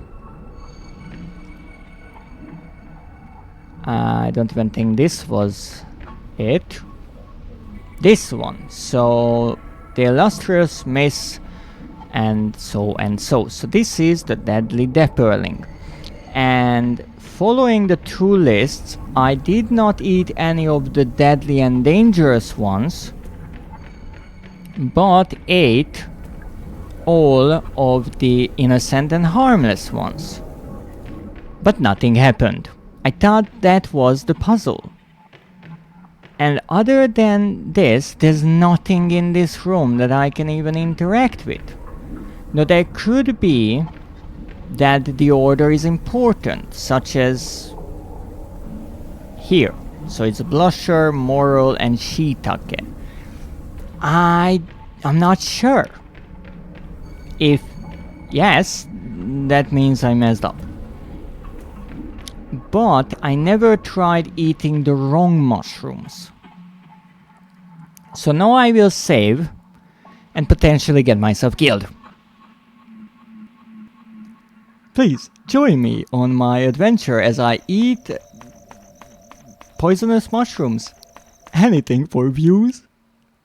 And also, my lawyer advised me to say you shouldn't eat poisonous mushrooms.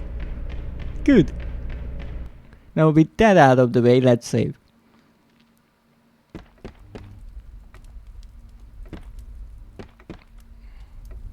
Ooh, shotgun shells.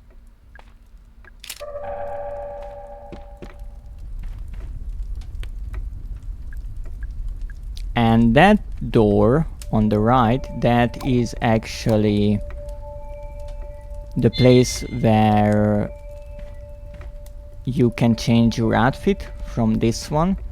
There is a door there that counts the crystal crows remaining. If you have the crow quest enabled, and once you found and destroyed all of the crows, you unlock that door, it opens, and you can go in there and get your outfit. So now we saved. So let's see what happens if we eat the mushrooms. Something I never tried, but then again, with the bookshelves, I also tried what they do. Some hurt you, some kill you. It's interesting because originally I just pulled the book without really caring about if it's dangerous or not, and that was the one I do believe with the grenade. And I got a grenade and I was happy that, hey, it's a nice little thing. You get an item for free, and then I learned, oh, all the other ones are almost all deadly. It's a staff memo. Warning. Now this is also interesting because this staff memo is about this given place. Most of the staff memos are kind of scattered around. I shouldn't have to say this, but for your safety and my sanity, please do not eat any of the mushrooms. So we can't eat any of them. We have to eat all of them. Also, this is why I thought maybe eating them would trigger some sort of an effect that could show us some secret, because it mentions sanity. But I guess let's join the feast. Eat the mushroom. Wait, this could be dangerous. Yes, I know. It is. Now eat the mushroom. What? Okay, caution. Okay, so it does hurt us. Interestingly, it's not poisonous. Eat the mushroom. I feel ill. I really shouldn't eat anymore. Ah, you'll be fine.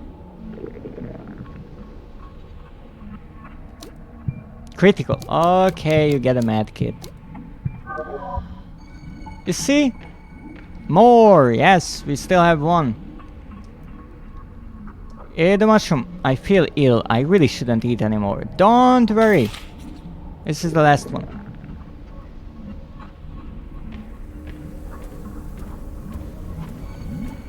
I ate all of them. Nothing happened. Frick! Critical? Wow. I'm not poisoned. Okay.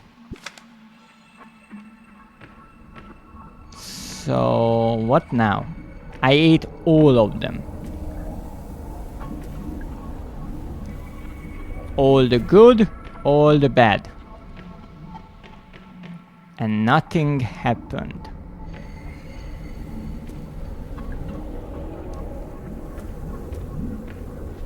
Well, I only have one idea. Shoot you. No. That didn't do anything. Thank you for dining with me, stranger. Oh, wow. Something did happen. I opened myself up to you fully. For a moment I had this idea to go back to the Mushroom Boys, or maybe eating the free good mushrooms unlock the free Mushroom Boys whom we met, but I think you can find them without this part. Oh, a fourth Mushroom Boy! Wait, you are just a Mushroom Boy in a big body? It's a mushroom! I'm a little Mushroom Boy! I'll use my mushroom magic to grant you a wish, so we can get the pistol upgraded. Tell me what it is that you wish. What's that? You want to improve the power of your handgun? Yes! To each their own, I guess. Get the wish. Wish granted. And that's 15. Wishes granted. We found all 4 Mushroom Boys. And we found all the secrets. Secret Hunter, indeed. So the Mushroom Boys were secret. Wow. It's a mushroom. I'm a little Mushroom Boy. I've already granted you a wish. I have no other purpose. Now get lost. And now we have the 9mm handgun upgraded. Now it is true that we got the image with this Zeb gun. But let's see if the actual gun changed at all.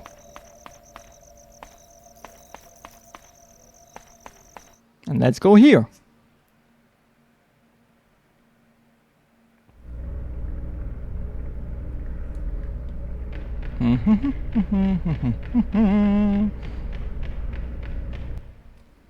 Now, if I'm not mistaken, if I run in here, I will come out with my usual appearance.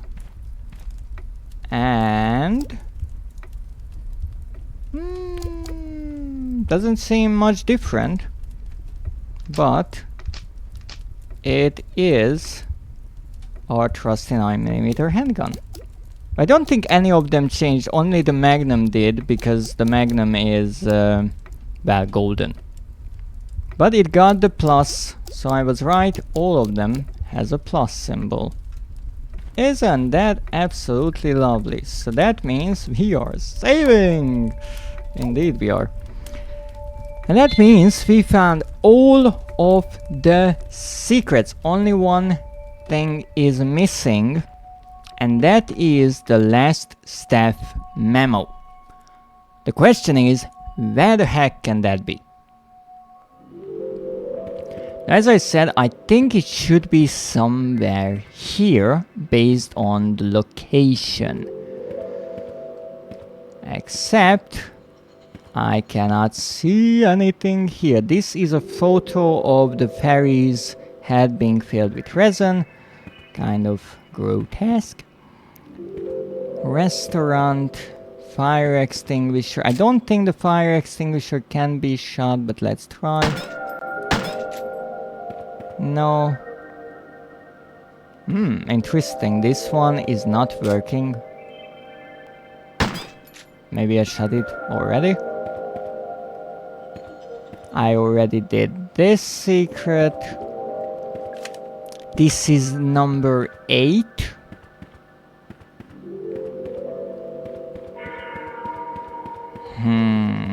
Nothing here. Now this room is Tolman's office. And I remember that there was no memo here. But we can sit down in his chair. Why? Maybe there's no point. I cannot move around. I can just sit here. So I will sit here for a bit, enjoying sitting, and think about what the heck I need to do next. Because I need to find the last memo. But as I mentioned, because it is above 30, it can be anywhere. There is no logic that I can find with their placement. Not necessarily true, there are some. We have kind of hotspots for where they are or where they were. But for now, I think I should go maybe underground and look there. Because you see,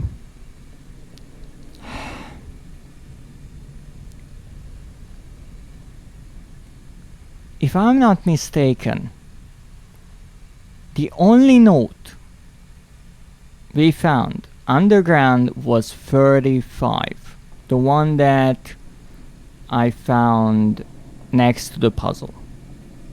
So it's not impossible that 33 is also underground.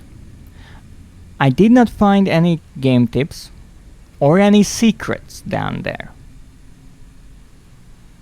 But it could be that this one is actually there, and that's why I'm missing it, because for the record, I think I did a pretty decent job looking around in this game. I found most of the secrets, I found most of the notes in my first playthrough. I mean, I think I missed one tip and one note.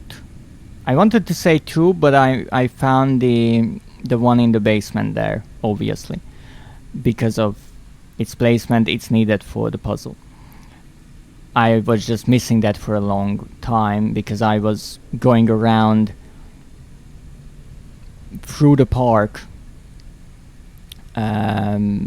to find everything, and I wasn't expecting one of the nodes to be pretty much right in front of the final boss.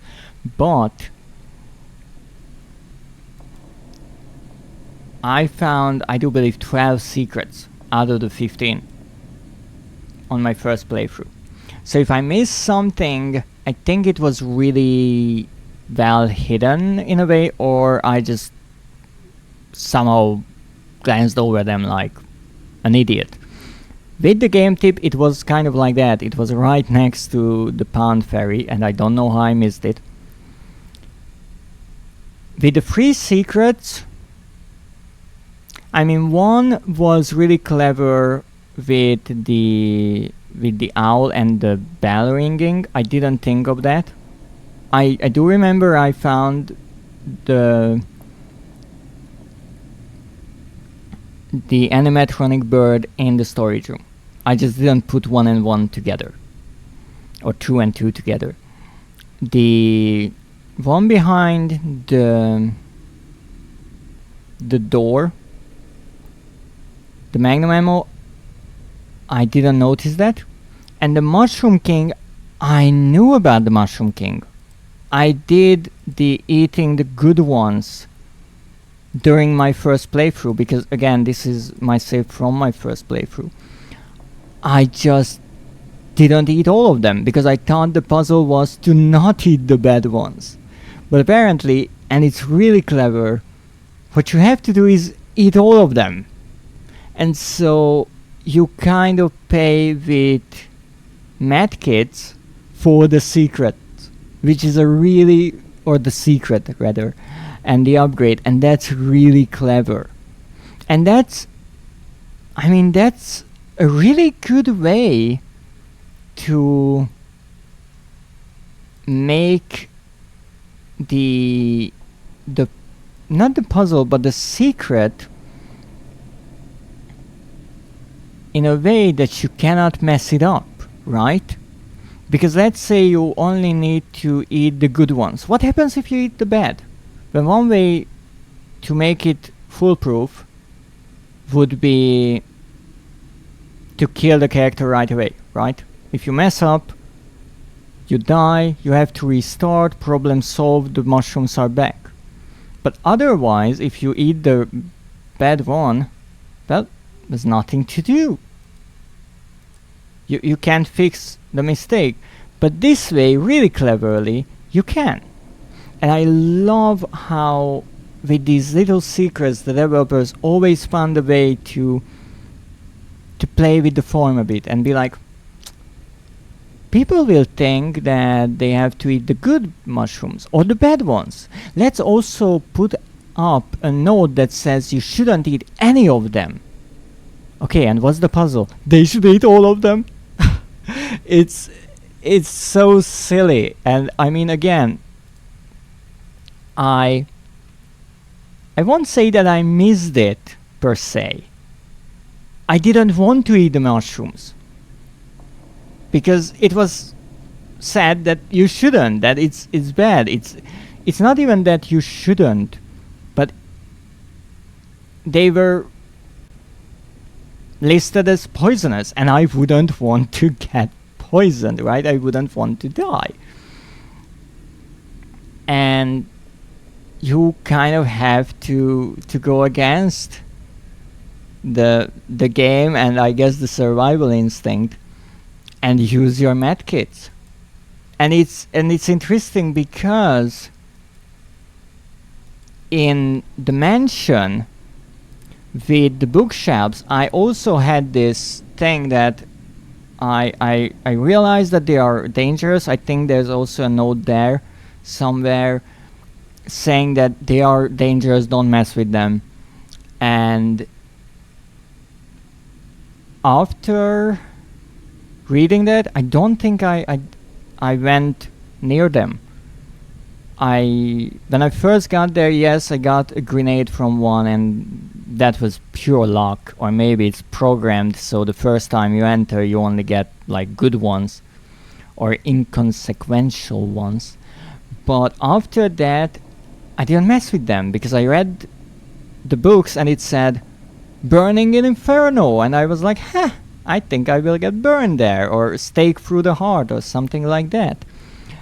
And only once I was looking for the secrets was I at a point that, okay, I will save the game and try all the bookshelves. And that's when I actually realized that, oh, they randomly change and what effects they have. But there, other than the grenade, which is a fun little positive there, you don't really get anything good out of it. And for me, because that was the first one I got, it wasn't much of a surprise. Because otherwise, let's say that you start with the fire one and then the poisonous one, and then all of a sudden you're there, you look at, oh, pulling of the pin, okay, I will get a grenade thrown at me, and you just get it and you're like, oh my goodness, I didn't die. Again, really cleverly playing with the expectations. And also, the pattern on this rug is really trippy. I'm not sure why. Maybe just Tolman's preference. That was fun. Yeah, that was really fun.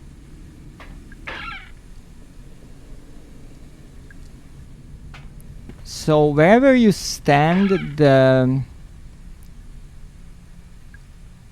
chair will be turned towards that side. Now, with all this said, the secrets were really fun, and I'm happy that I didn't check the secret map, because in the lounge, wrong button, in Crow's Lounge there is a secret of sorts. It's a shelf with a glass panel, and it has a keypad, and if you find the code for it, which is in another secret actually, and enter it, you get the secret map, and that is what unlocked the secrets feature for me in the bottom left corner. But I never pressed that triangle here, and I will not do it until I'm sure that there are no more secrets to be found. And actually this 2106 is kind of like that. It's kind of a secret, but I'm not sure.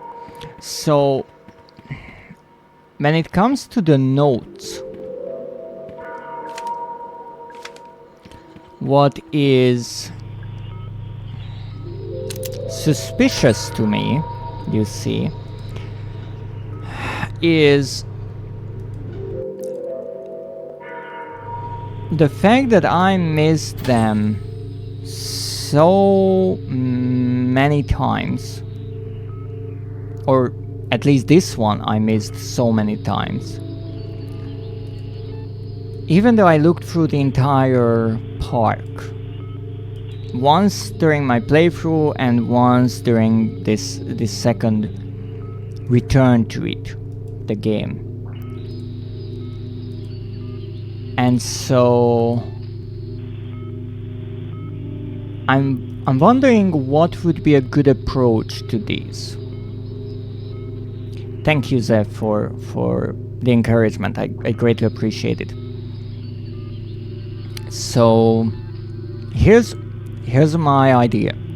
With the secrets, they were rather well hidden.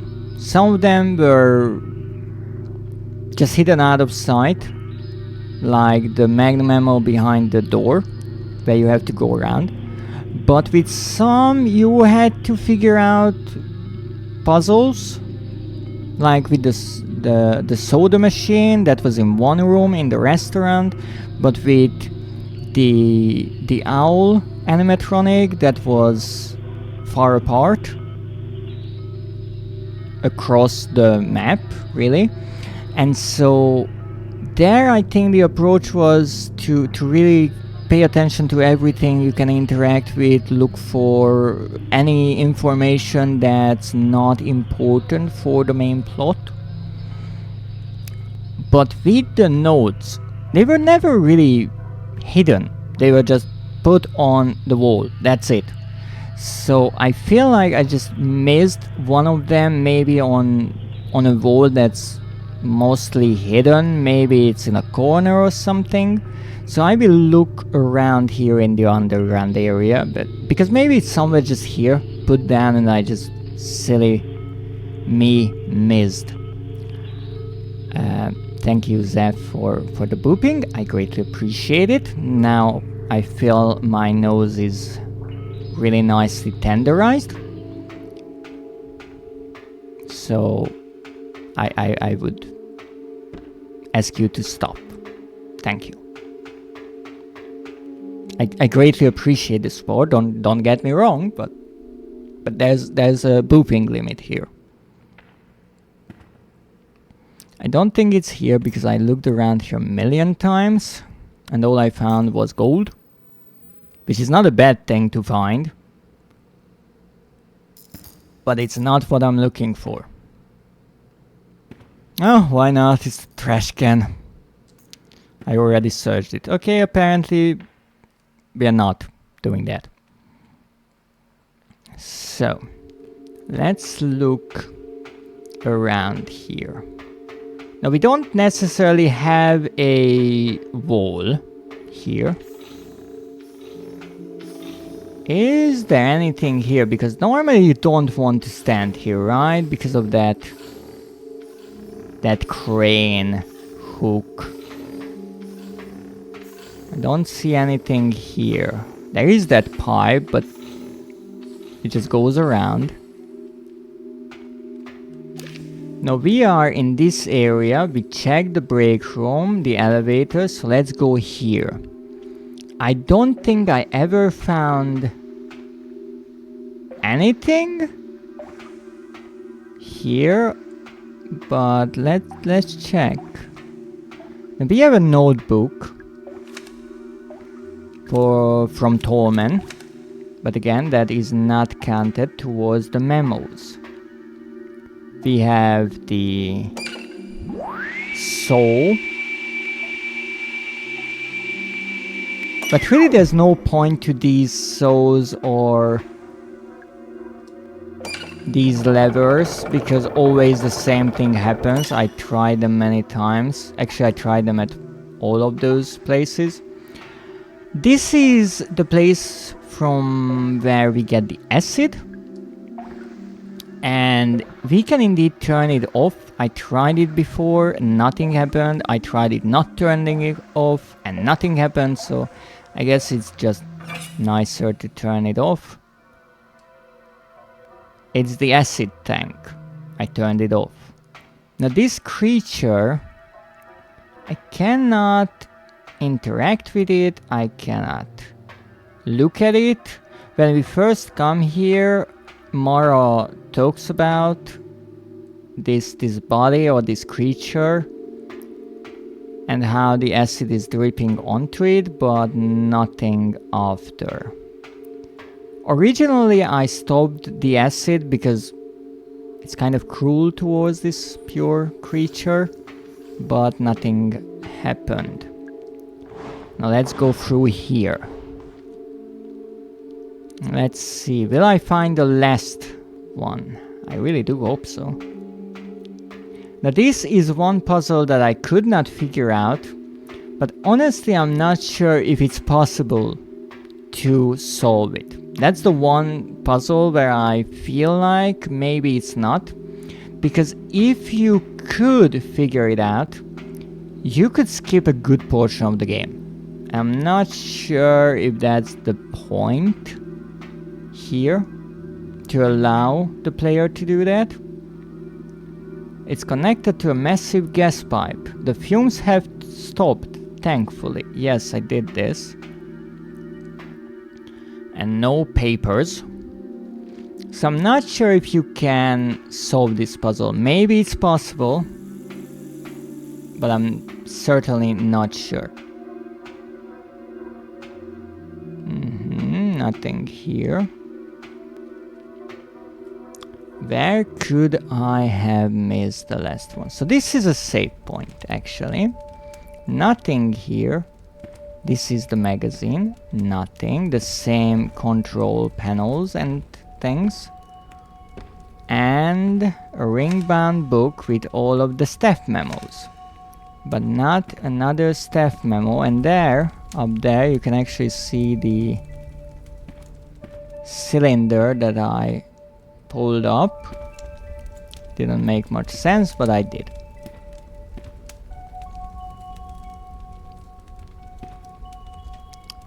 Nothing here either. It's concerning. Really, it is. Nothing here. Well, I guess we're going on a magic cart ride.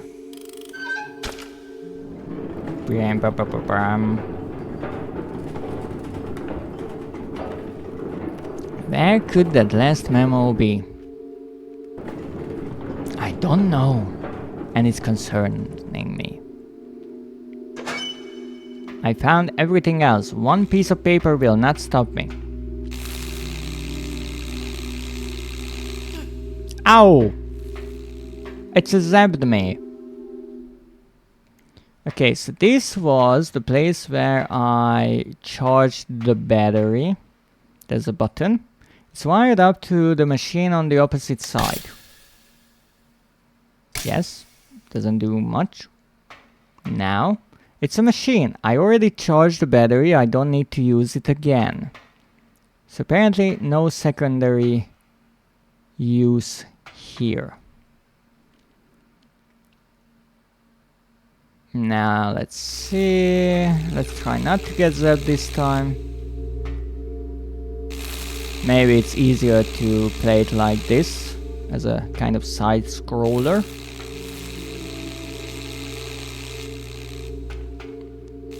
Another elevator.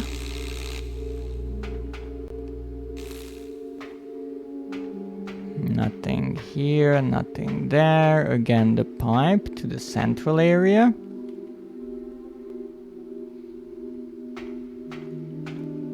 This is, I do believe, where Marv and Tolman were talking. And nothing else. Not good, not good. Where could the last note be? Oh, thank you for the hydrate, Loki.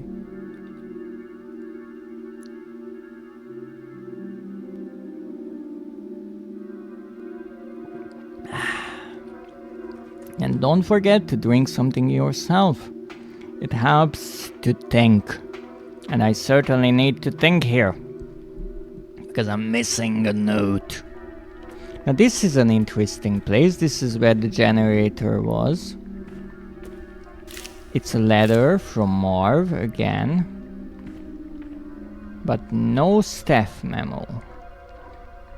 And what is interesting to me is that I cannot sit in this chair. This is the one chair that I cannot sit in for some odd reason.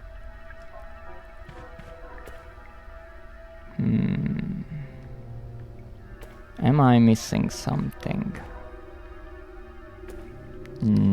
I don't think so. I don't think so. Oh! Shotgun shells! It's a nerve-wracking experience when you are trophy hunting or trying to get 100% in a game. And you're almost there, but you're missing something. You start questioning yourself and your sanity.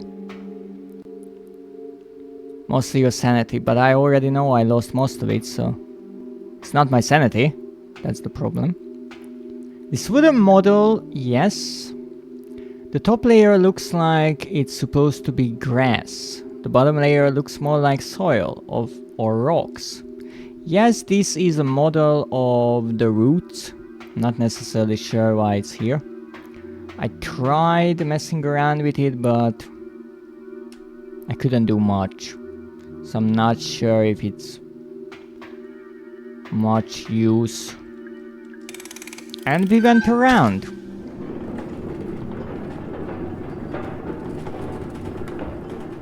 At least I think.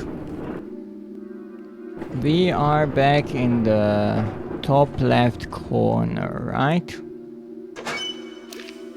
Yeah. In the break room.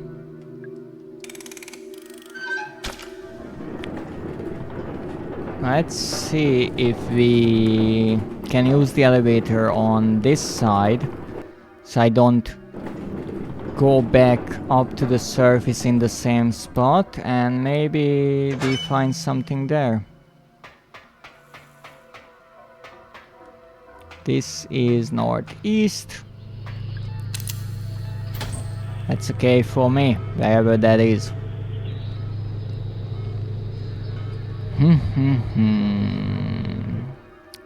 What am I missing? But I know what I'm missing. I just don't know where it is. So this, the cleaning products, I thought that could be a hint at a secret, because it says it smells strongly of bleach, and yet there's still a dark stain on the floor. I wonder what were they trying to clean up.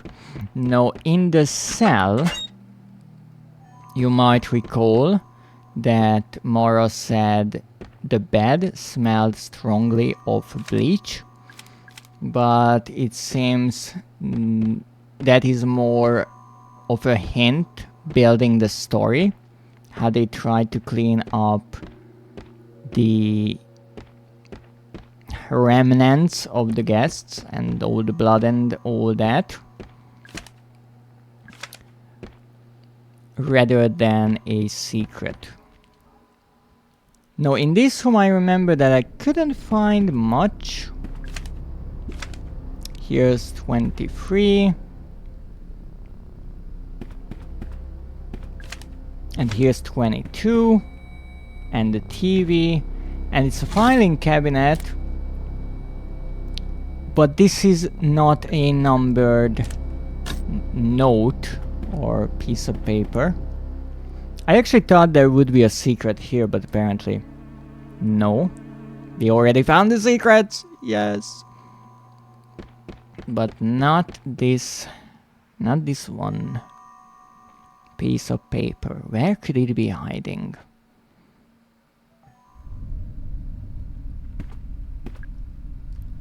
Not here. Handwritten letter, that's not it. In here I don't think we found much. No, there was a bird here, but I did not note any sort of note here. It's a trash can that I already searched, and this one I cannot do anything with. Fun fact that this code that you can activate the burner with is one of the rare instances where you actually don't get direct feedback if you already opened that door. And that's why I was a bit confused about it when I played previously, because I opened the door and then I entered the code and nothing happened. But apparently you have to enter that code before, because it helps you with the boss fight. It's a telephone, there's nobody I can call. I'd laugh if it was at the very beginning of the game. It very well could be. It very well could be. That's the journal. What's that? Antidote. I cannot pick up antidote. It's a campfire. It's a wiggly thing. that we cannot interact with because the main character is still under 18. Goodness. It's a trash can.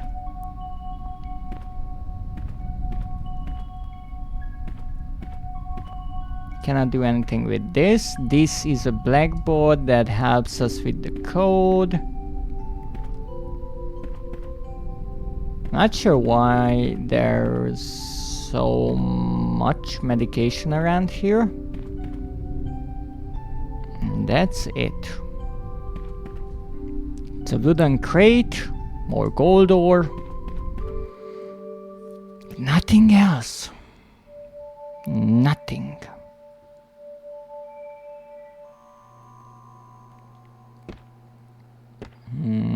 Why is that slightly off? That's concerning. Suspicious. Is there something behind it? No, I can't do anything with it. I thought there was one place where I could interact with the window, but maybe that wasn't here. A set of stairs. Okay, I think this leads to the theater. So let's see if there's anything in the theater that I missed. We are looking for a note that is most likely on the wall. Like this one, but not 24, but 35.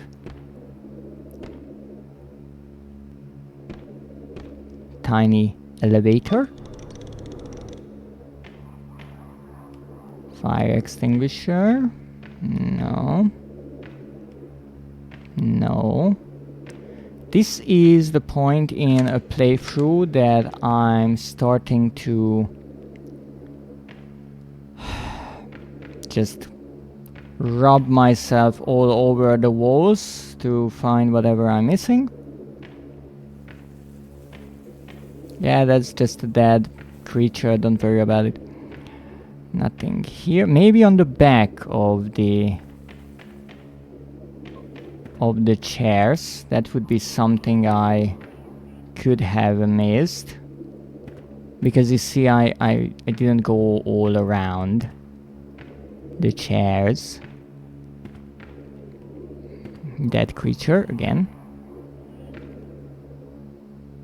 Other side of the dead creature. I am not seeing anything here.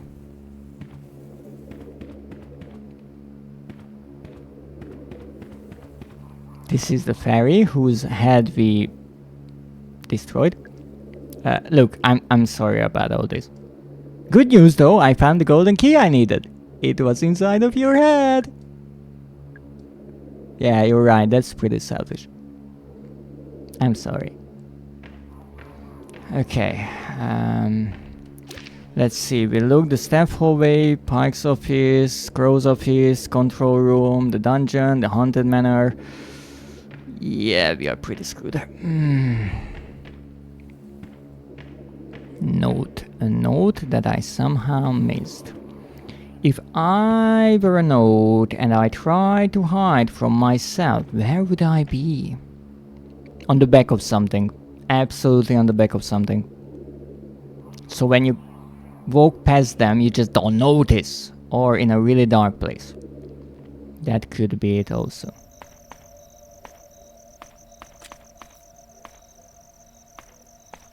Now let me see. Fairy.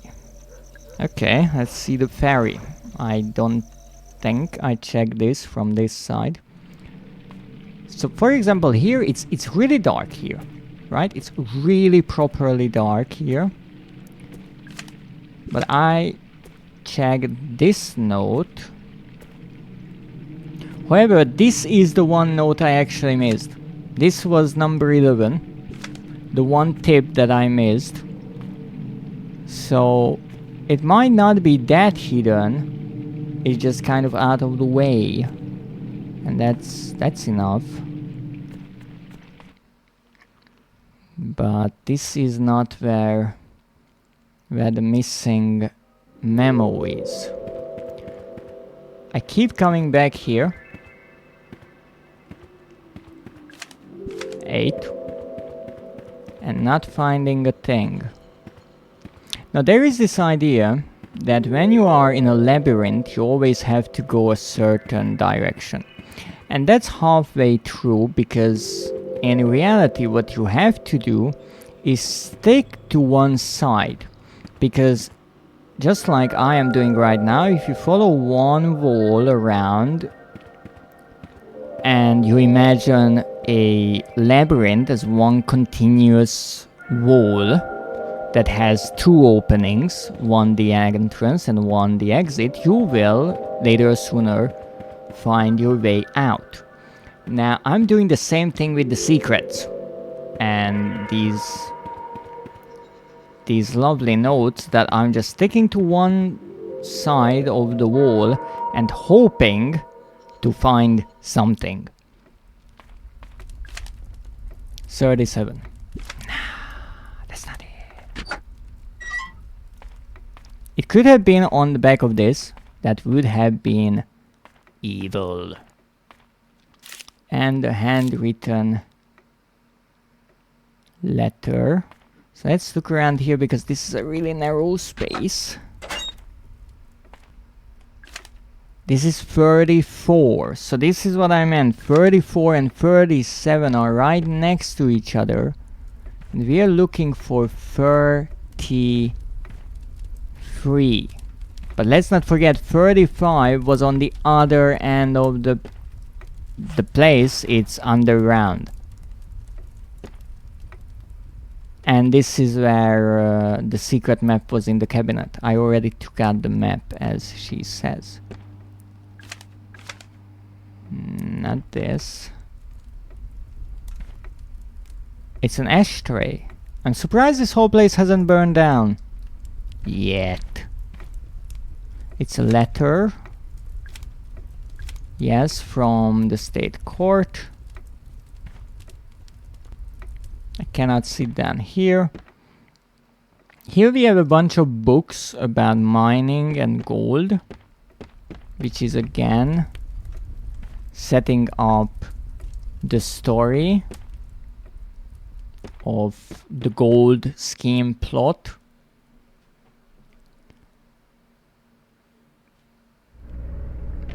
Here we have another vent.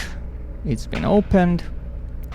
A note. This is number 6. As I said, they are a bit all over the place. And this is 36. So this is 36. 34 is in the next room and 35 is underground. Isn't that just lovely?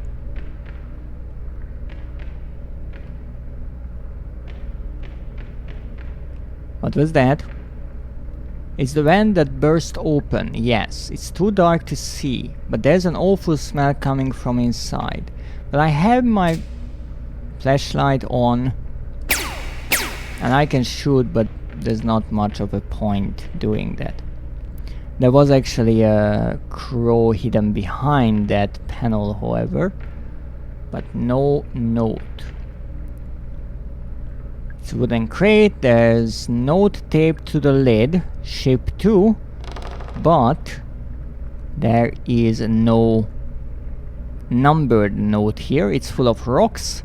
Each one is embedded with pieces of shiny metal. Is this a crate full of gold ore? Yes, it might be. Also really nice dynamic light.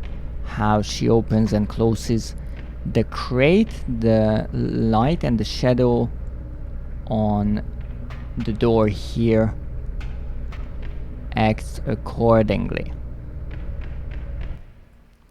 Well, nothing here. What's next?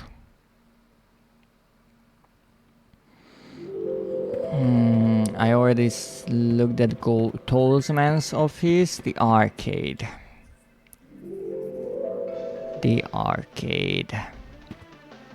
Well, the arcade, I already looked at the arcade. I couldn't get one of these birds because it's rigged. This is 38, you see. And that is Zeb Girl. And I'm Zeb Girl. The Crease Mermaid, I already did that. The basketball game. A change machine, I already took the data disk. I don't need to bother with this anymore. Yes, this was one of the puzzles. And here we have Neptune's Rat. It's a newspaper here about the closure of Crow Country. And we have this thing, the air hockey table, but there's not much of a point to it.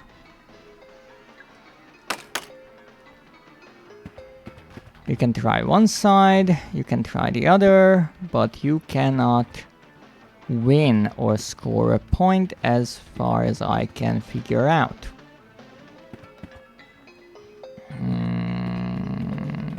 Now, it is true that I can turn the electricity off. And that's an interesting thing. Why? Now let me see. It's a basketball game. The ball is at the front, but the hoop is lowered. I think the power is off. It's an arcade cabinet. There's no power. This is the same thing. It's a claw machine. There's no power. It's an arcade cabinet. There's no power. I guess the newspaper is the same, even without power. It's a change machine. I already took the data disk. I don't need to bother with this anymore.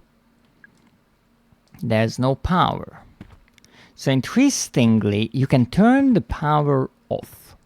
It's an air hockey table. There's no air coming out of the table. But I can still move this thing. Except it does not shoot back. Is that important for me? Well, I can play with myself. I know that sounded wrong, but I'm playing air hockey, okay? Get your heads out of the gutter for a moment. We are trying to find trophies. I'm not sure how this would end with a trophy, but I'm slightly desperate. What's that? That's a bomb. So my question is, this electrical panel, it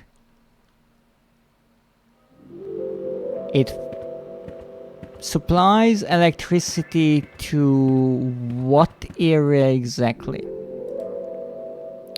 Dreadist is fine with playing with yourself. Yeah, it is fine.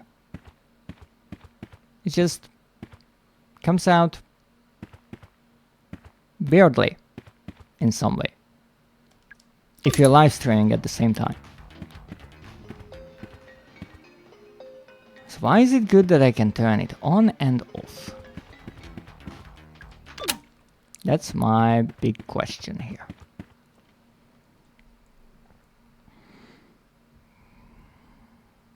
I don't know. Because most of the things you just turn on, enable, open once, and that's it. If you can turn it on and off, I guess there is some sort of a reason. Staff memo 27. Kissing the walls. I feel like I'm playing Wolfenstein 3D at this point. Sorry for stepping on your head. Didn't mean to do so, but it kind of happened. Nothing here, nothing here. That's a trash can. Here is one note, 26. It's a sign. Yes, that's about the letter. I guess another cigarette machine, but I'm still not allowed to smoke. 28.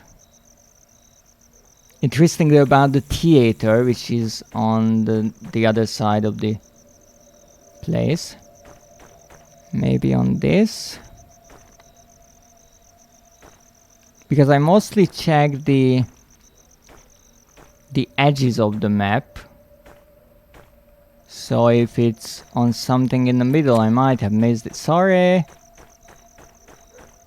Trying to walk around you, but it's difficult. Okay, well, what do we have here? Is this powered by the arcade as well? Maybe not. No, I destroyed every single thing here that I could, but now that I have infinite ammo, it's time to go insane with the shooting. Can I destroy the bucket? No. Can I? I won't shoot the bird. That would be cruel. This wheel makes no sense based on the character. That is a fake box that you cannot open. There's nothing on the other side there. There's a medkit here that I'm pretty sure I can pick up. Yep. I'm only okay. Why am I only okay? Okay, now I can pick it up. Problem solved.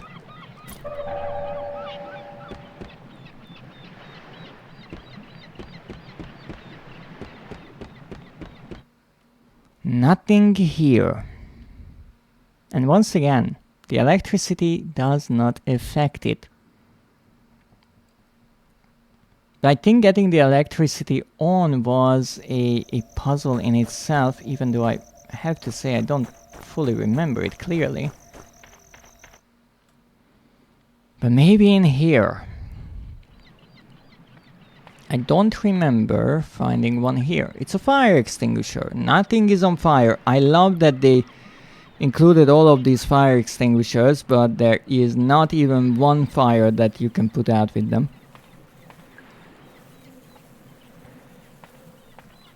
It's a pizza box. I wonder what's in there. Maybe some ammo? It's pizza.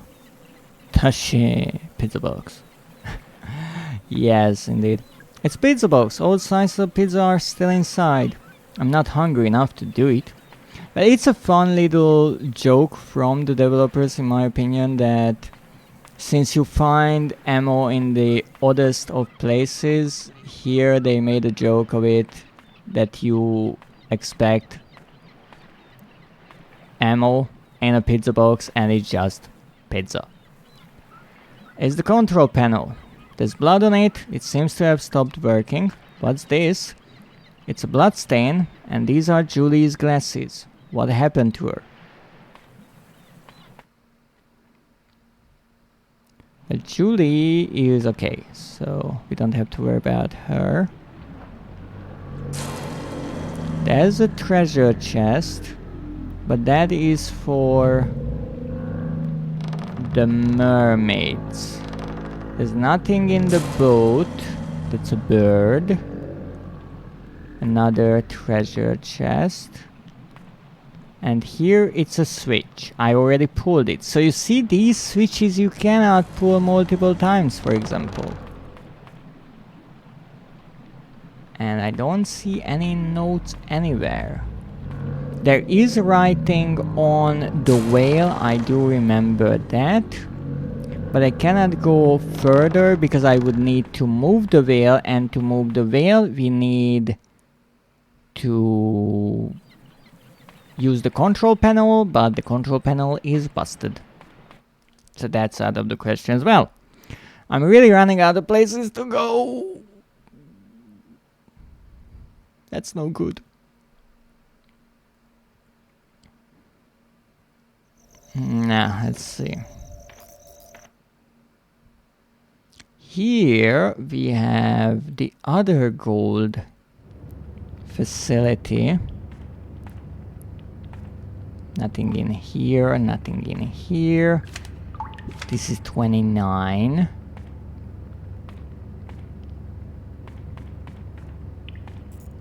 Delivery zone. This is actually the paper that I found. This is a hint and the code for the control room. This is 30.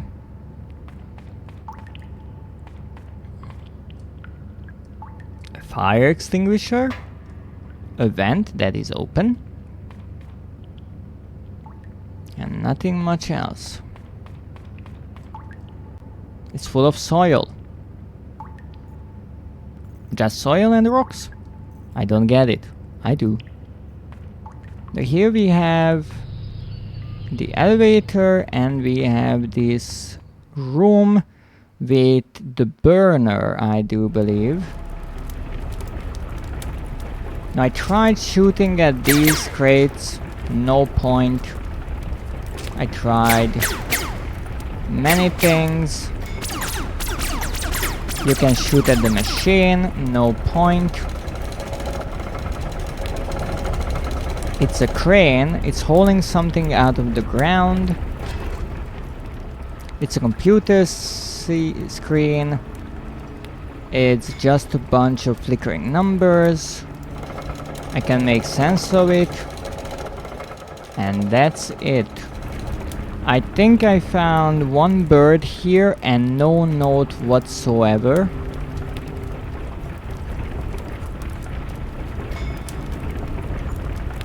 And that's it. There's nothing else here.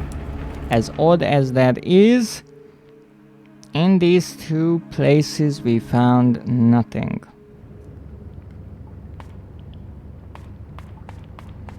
So what did I miss? We didn't check the restaurant yet, I think. And the storage room.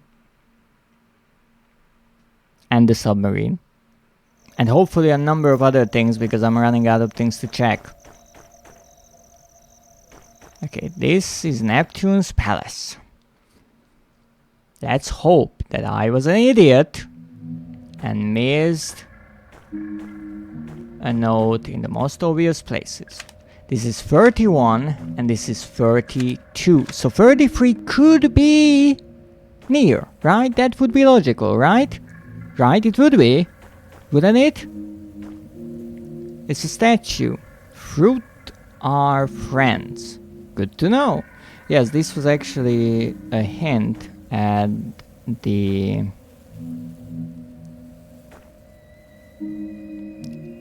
puzzle here. It's a telephone. There's nobody I can call. Okay. It's a table laid out with food. It's all rotten. Super grody. Okay, nothing on this side. That's fine. That's fine.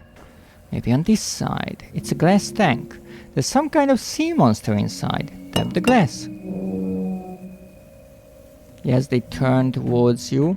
That was part of this treasure chest puzzle. I already took the key. Why are you looking at the wall? Hey there.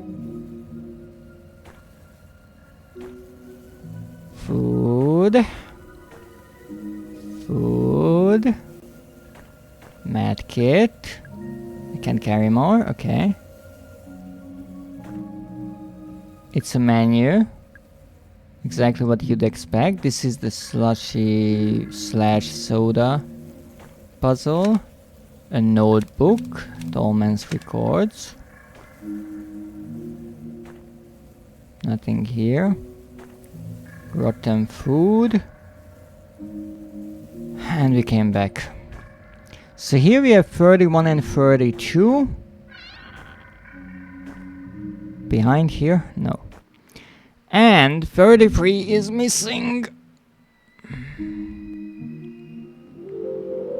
And as you can see, we come back here. And that's why I said 33 should be somewhere here.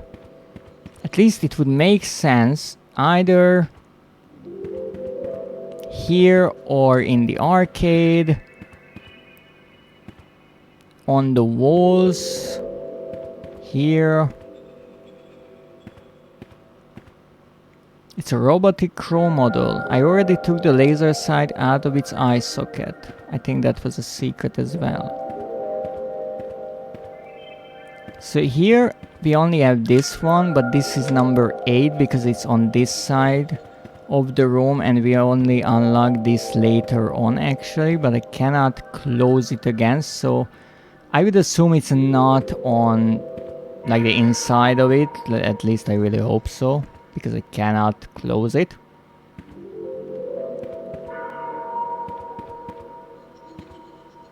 Where could it be?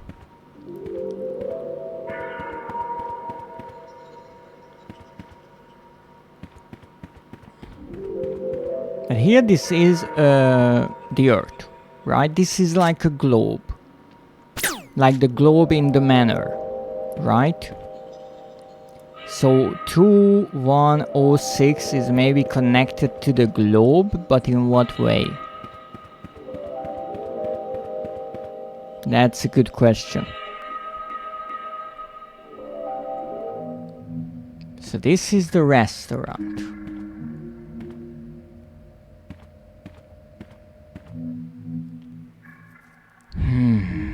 Here we have 31 and 32.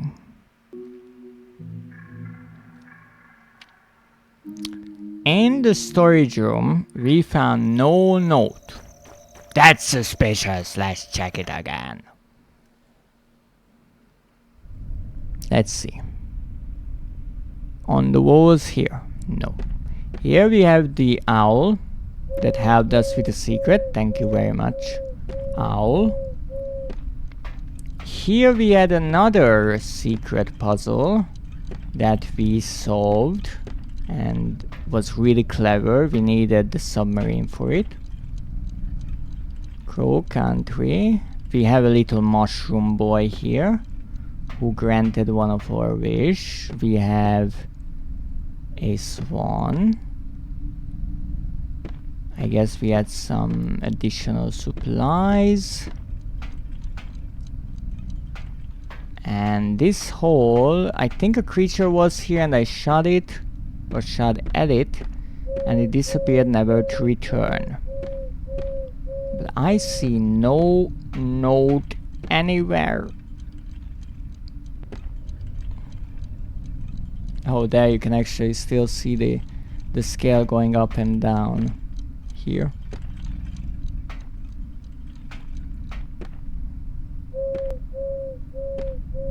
I don't see anything here.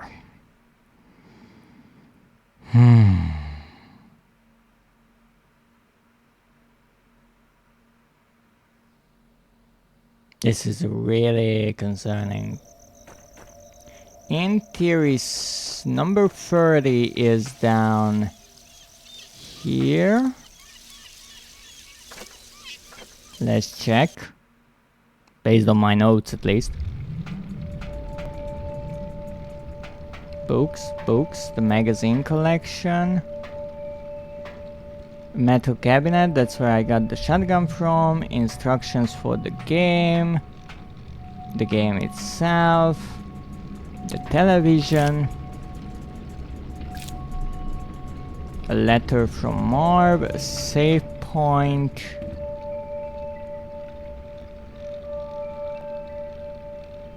Oh wait, 30 is not here. 30 is on the other side of this wall. Fine, okay, I confused it.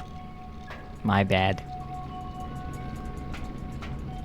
No note here in theory. And I actually don't see any note. Fair enough.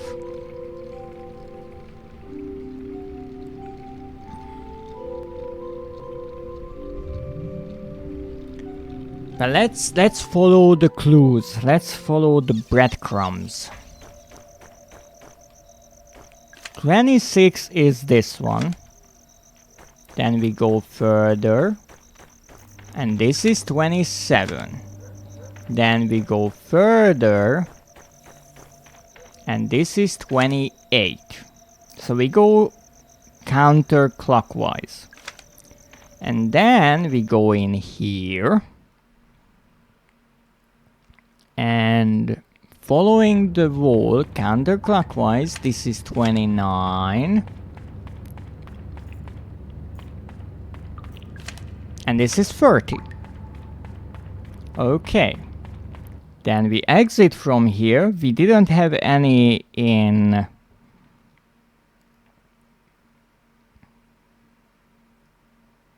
load. Thank you. We didn't have any in here or here. we didn't have any notes in here, and the next two, 31 and 32, are here. I'm assuming again counterclockwise, so this is 31 and this is 32. So 33 could be, again, as I mentioned, in this room, except I checked and I don't think so. Or it's hidden really freaking well.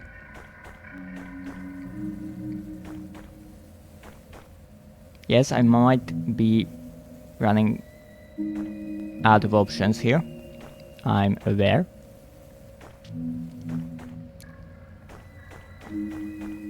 And this area kind of ends here because there's no more rooms to go. It's not here. And then if we go here, there's nothing in this entire place.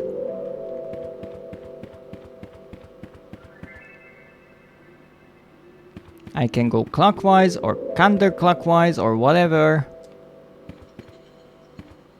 Nothing. I checked these walls more times than I want to admit.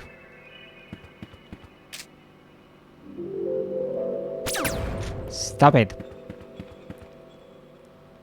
Now if we go further, here we found nothing.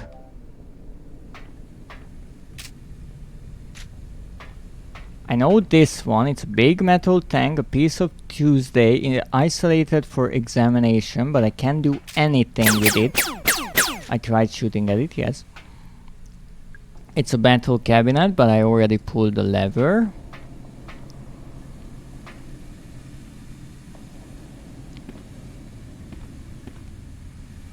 These are calendars. It's a notebook. It's a radio. The sound is horribly distorted.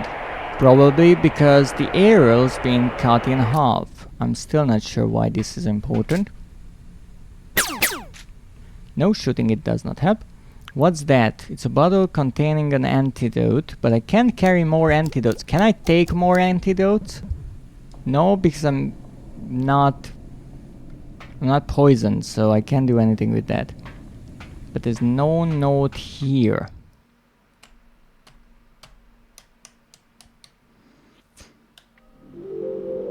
So there's no note here.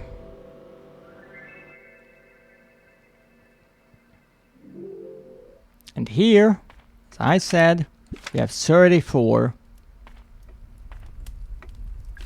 and 37. So 33 is just gone. It's nowhere to be found. Oh goodness. Where could it possibly be?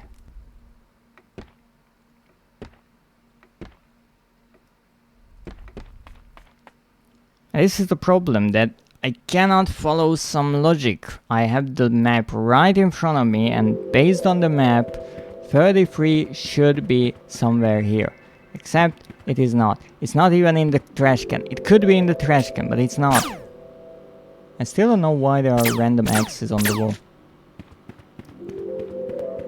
The arcade has 38, so I'm pretty sure 33 is not there.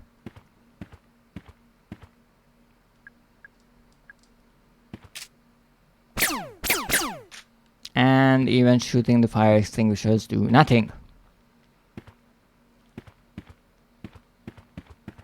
I can turn the electricity on or off, but the sense of that is questionable. I tried a number of things here, and I got one trophy for the mermaid quiz. That's true. But what am I missing?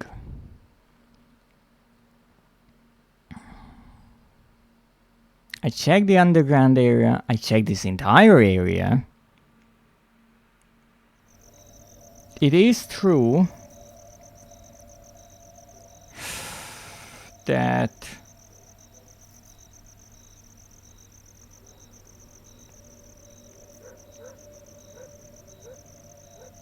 that 39 and 40 are in the crypt on the other end of the place, but I don't really think that's where I would find them. Based on logic, the restaurant is the most suspicious place.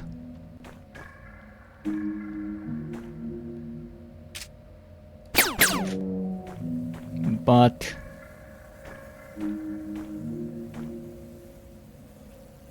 I can't seem to find anything here.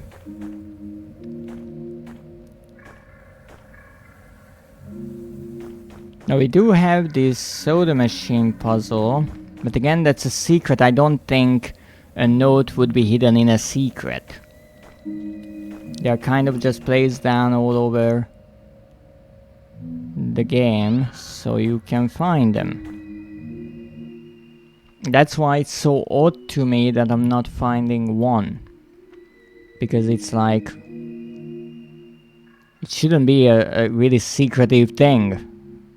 They are not for hiding. They are clues for getting through the game.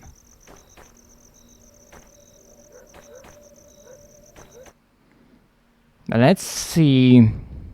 Maybe the inside of the crow house? That could be it.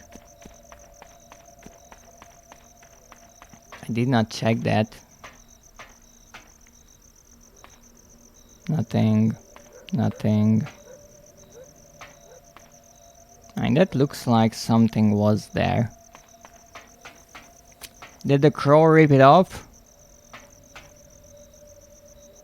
Do you have a note stuck to your bell? Oh, I will be pissed if that's the case. Is the big crow? No, nothing here. Those are game tips. It's a ticket booth.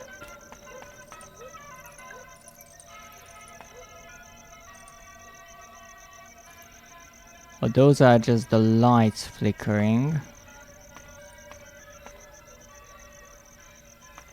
Let's check what Loki said, the real beginning of the game. It could be that I'm an idiot. That's just trash. Nothing here. Nah. Can't leave. Nah. The car. Possibly crows. That's the shoebox. Actually, I can pick up the other set of shoes because why not? I should be faster with them. Nothing. There is actually a camera there. I don't think I can shoot at it, but I can try. I guess that's the camera that we find in the control room. So if I can shoot it, that would mean that feed will turn off. I'm trying, but it's really rather difficult to gauge the distance.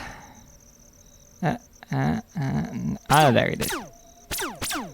Pew pew, nothing happens. Alright, not here.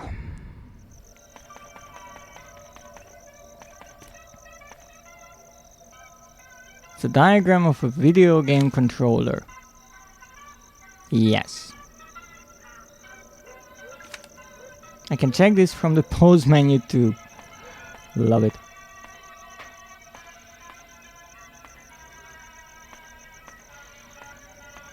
It wouldn't make much sense to have 33 here. I mean, this is where the game starts, but then again, the 30 plus ones are kind of all over the place. So it also wouldn't be super weird. Trying to look at the ground at this point. One place I didn't check was the ending part underground, and also here, I'm sorry, I did not check this future part of the park. I mean, I checked it before. This is number 4. It's a trash can. Ah, it's a banana peel. This is not numbered. This is not numbered. This is not numbered. It's a hole in the fence. Looks like it was done with wire cutters. I think this is how Arthur got in. Seems like he cut himself on the fence. Oh, that's why the blood is there. Makes sense.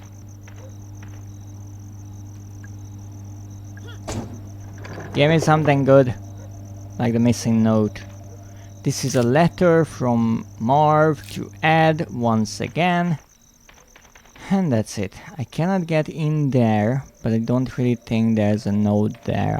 I will check just for my sanity's sake, but I don't think I should be doing anything on the other side of this. And that's about this place.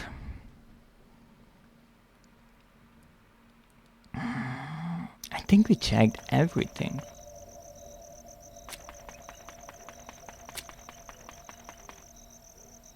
We checked every single area, every wall that I could think of.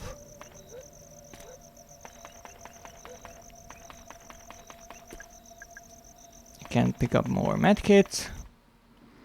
And 33 is just missing. I have no clue how. It can be pressed. I don't need to use it anymore. I don't need to use it anymore, so I cannot control the animatronic crow anymore. It's a control panel. Oh, I can actually use it from inside here. Okay. It's an elevator. It is true, I did mess up one thing. I didn't check this elevator before turning it on. So I don't know what the character would have said then, but I don't think that changes much with my troubles looking for the collectibles. Nothing here. Had a bunch of enemies. And that's it. It's a pretty empty room.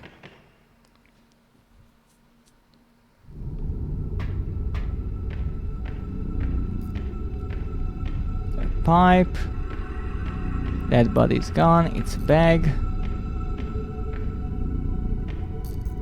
There was a medkit there, but nothing else. Oh goodness. Nothing here. We had 35 here. Why 35? Well, that's a great question. If only they were in some order, either in location or when you can get access to them. Nothing here.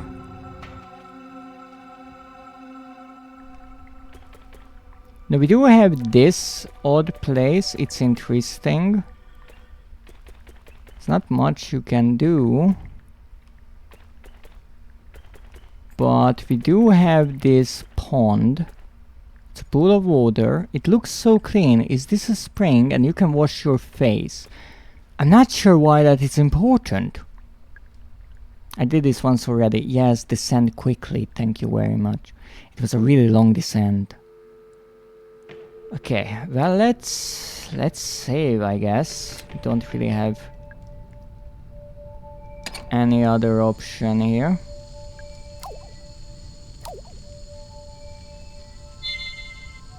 Okay. Now here, let's see what we have. So here we have a bed.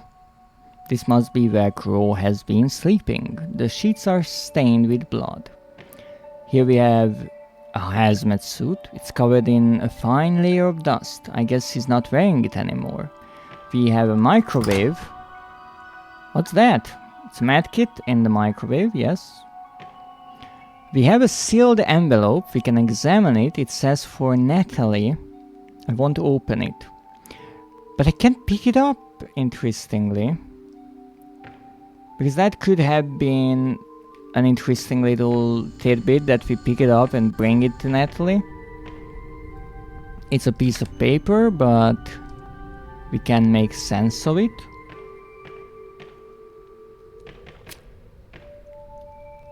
Now here we can take a shower.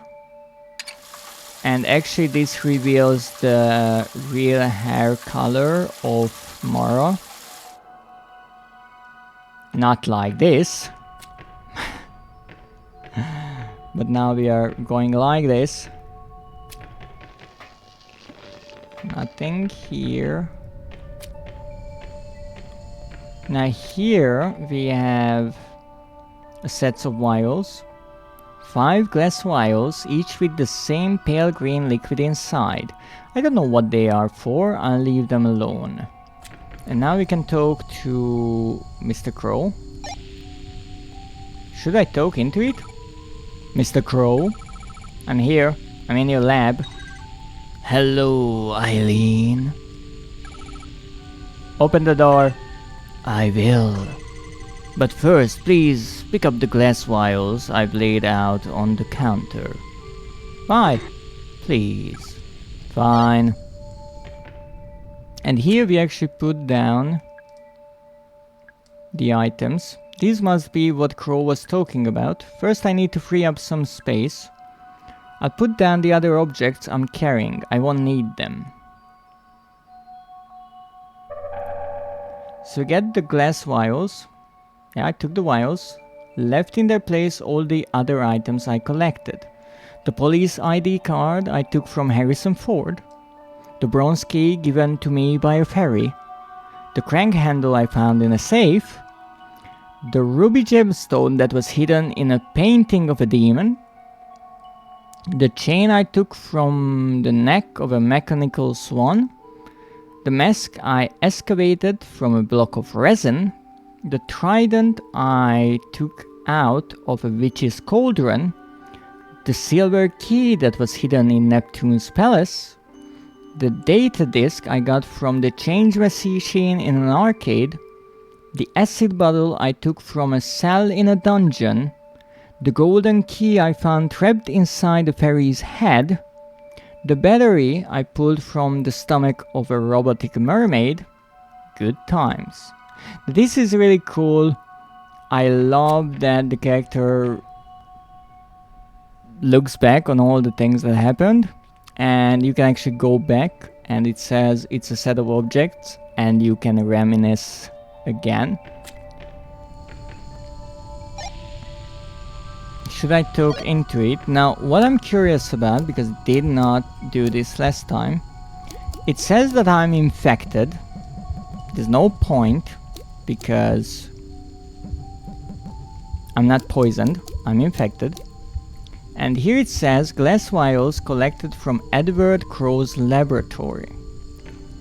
Now I can talk into this lovely thing. Should I talk into it? Yes. Mr. Crow, I have the vials. Open the door. Stand back.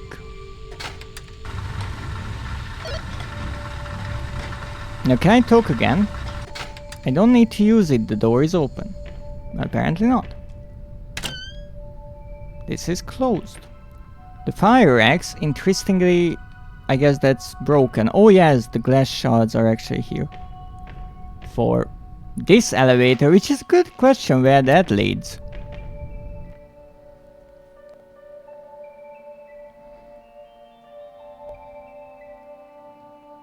And we get here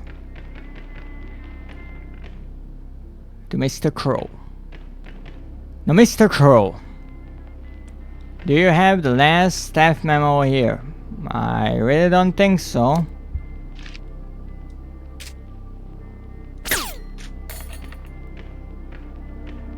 But I sure would love if it was. This is the pool. I cannot get into the pool, and actually you might remember the little wooden model that we found near one of the roots. I think this was the bottom layer of that, or what it wanted to show. Eileen Marshall. Edward Crow. Oh, wait, the voices are the other way around. How long has it been? 2 years? We've never met before. No, I mean since you became infected. 2 years. 2 years since I shut the park. I'm glad you came back. Why would you give a shit? I would offer you a drink, but... What are you now? 18? Not quite, so this is where it's mentioned. And yet you made it all the way down here. You're clearly very stubborn. That's good. It gives me hope. Hope? Tell me, how are you feeling? Bad? Tired? Looking for the last memo? They can't get rid of my infection. It's been getting worse. Of course. I must say I'm relieved they let you out of the hospital long enough to... They didn't, I escaped. I see, you really are determined. And all this because you want to kill me, I assume? No? I came because I want to tell you something, face to face. I need you to know. Go on.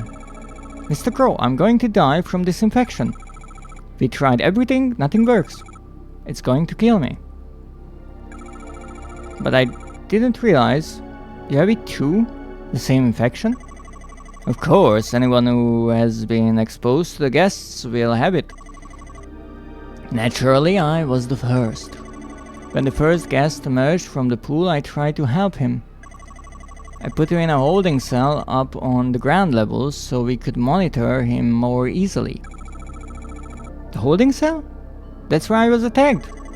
Yes, bringing the guests up to the surface proved to be a mistake. But you look worse than I do. I am simply further along. My continued exposure to the guests has accelerated the process. Continued exposure? Your bloody escape today, it may prove to have a similar effect for you. Escapade, sorry. Oh god. It looks bad. What's it like when it gets that bad? I shall not lie to you.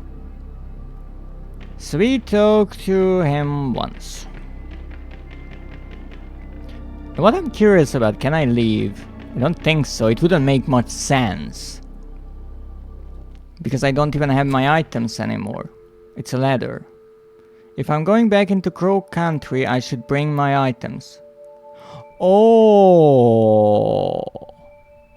I took my items back. So the developers even cared to do that.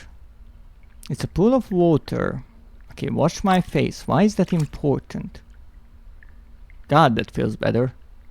I didn't realize how filthy I was.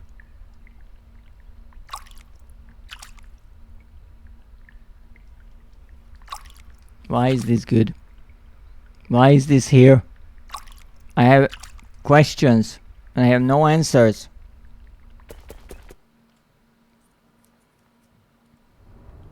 So indeed I can come back.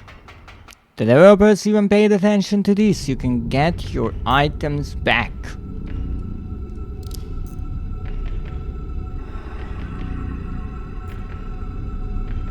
And that's it. That's the entire map. Every nook and cranny. I checked, in theory, absolutely everything. Fatal error. Well, it's still working, so it's okay. Where could I have left that darn memo?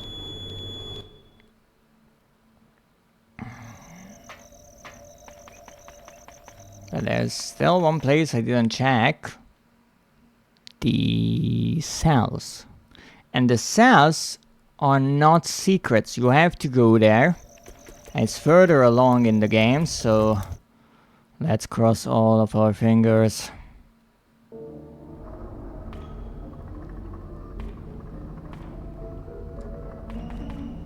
Okay. Yes, we have the ID card. Or the data disk. So it has 0 legs, 0 arms, 1 head and 2 eyes. That's a serpent. And this opened. Let's check everything. What was that? What's that? It's a grenade. Okay, pick up the grenade. Doesn't help us, but it's a grenade. Okay, there's nothing else here. Okay, next one. Has no legs, 2 arms, 1 head and 2 eyes. That's a mermaid. Please be here. What's that? That's antidote, but I can't carry it. The acid was right up there, so... Okay, so far we found something in all of them. Alright, next one. I think we had a Cyclops. 2 legs, 2 arms, 2 eyes, 1 head. That sounds about right. Cyclops. Oh, sorry, the Cyclops only has 1 eye. My bad.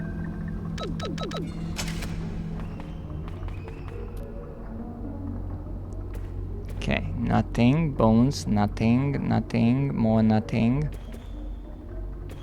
Why do I think I'm screwed? Okay. Nothing here, that's okay, we still have a cell. Okay, so 2 eyes and 4 legs, no arms and 1 head. That's a wolf. Give me something. Nothing, nothing here, nothing here, nothing here. That's 15, that's the staff memo. Okay, okay, no problem. We still have 2 legs, 2 arms, 1 head, 2 eyes. That's the human. Now that was a secret, but let's check it. Who knows? Maybe.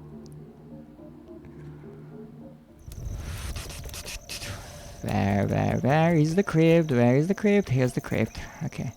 The stone staircase, I know.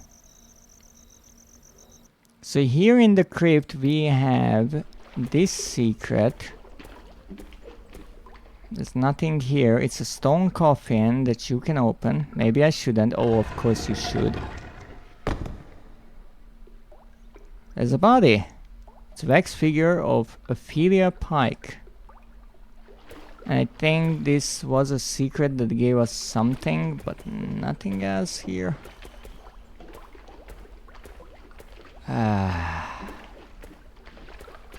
It's not here either.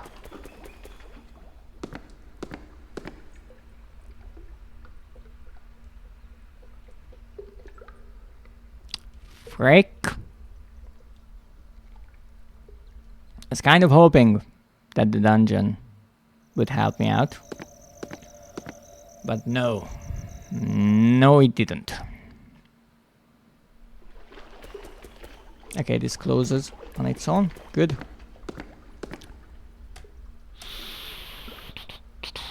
What did I miss? What did I miss? I missed something. And honestly, the more I look at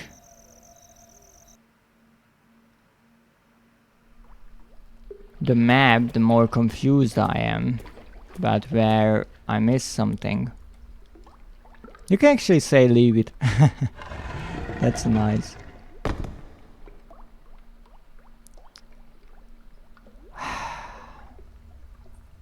Nothing.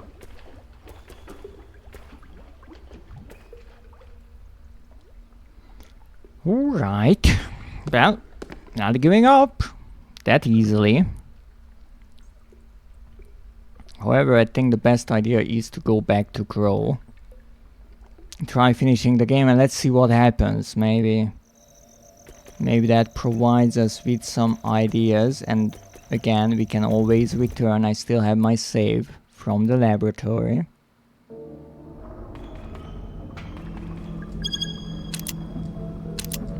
Not the ID card. Silly. Let's close these just for the sake of tidiness.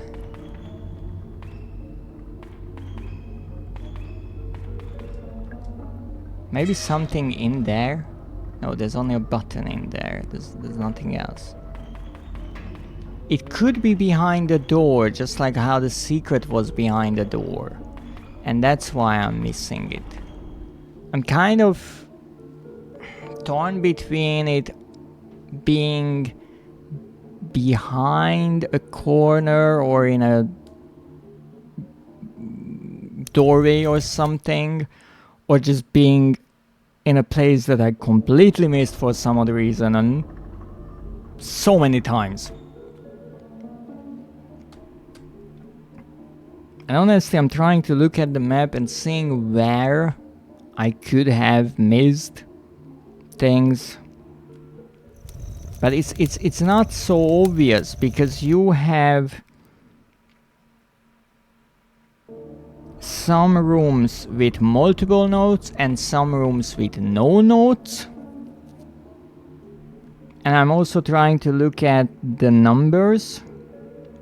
And I already explained how the numbers would lead towards the top left of the top left of the corner. The top left of the map. Except there's nothing there. So what do I do? Let's look at the map. 31, 32, 33 missing. Where could 33 be? That's the big question. That's the $1 million question right here. And I feel like I might need to call someone for some help.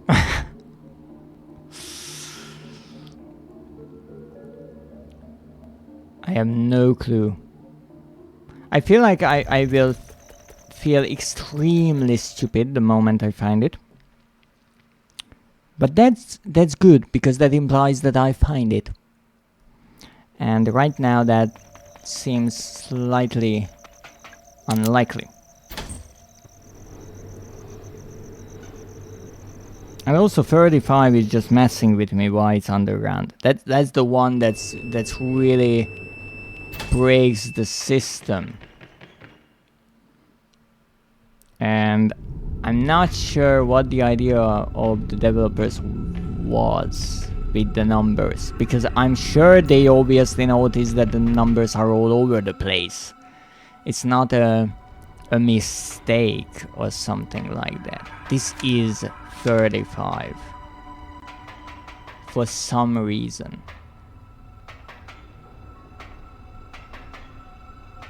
And it's not some random thing. Nothing here. I watched my face a million times already.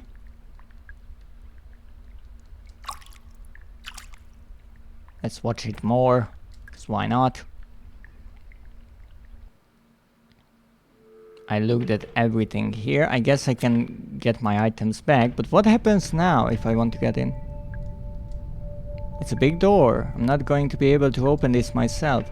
Oh, so I have to replay this part? Oh yeah, I have to replay this. So it just kind of puts you back in the story. And it goes through all the things that all the text that I already read. Can I now pick up the envelope? Now, even though I have the space for it,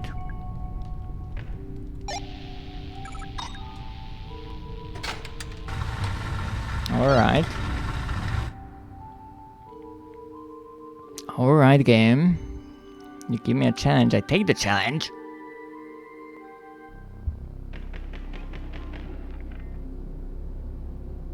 Alright, Crow. What next? Yes, we already read all of this. I won't read through everything. It explains kind of the story.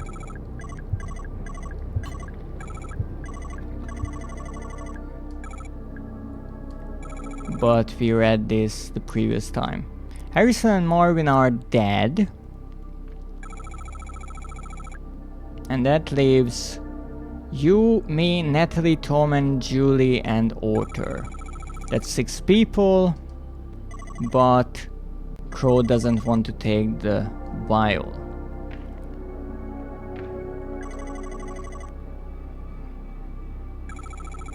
So this is the pool, this is a dimension. Or a dimensional portal. And apparently cutting the roots growing from it messed it up, and that's why the guests are malformed, which is interesting because it's never really explained what kind of creatures the guests supposed to be or how they would look normally, because even the first one was kind of messed up.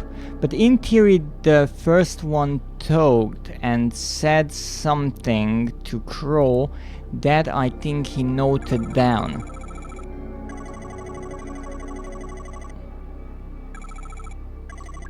Now that is interesting because that's one thing that I missed last time or forgot to check.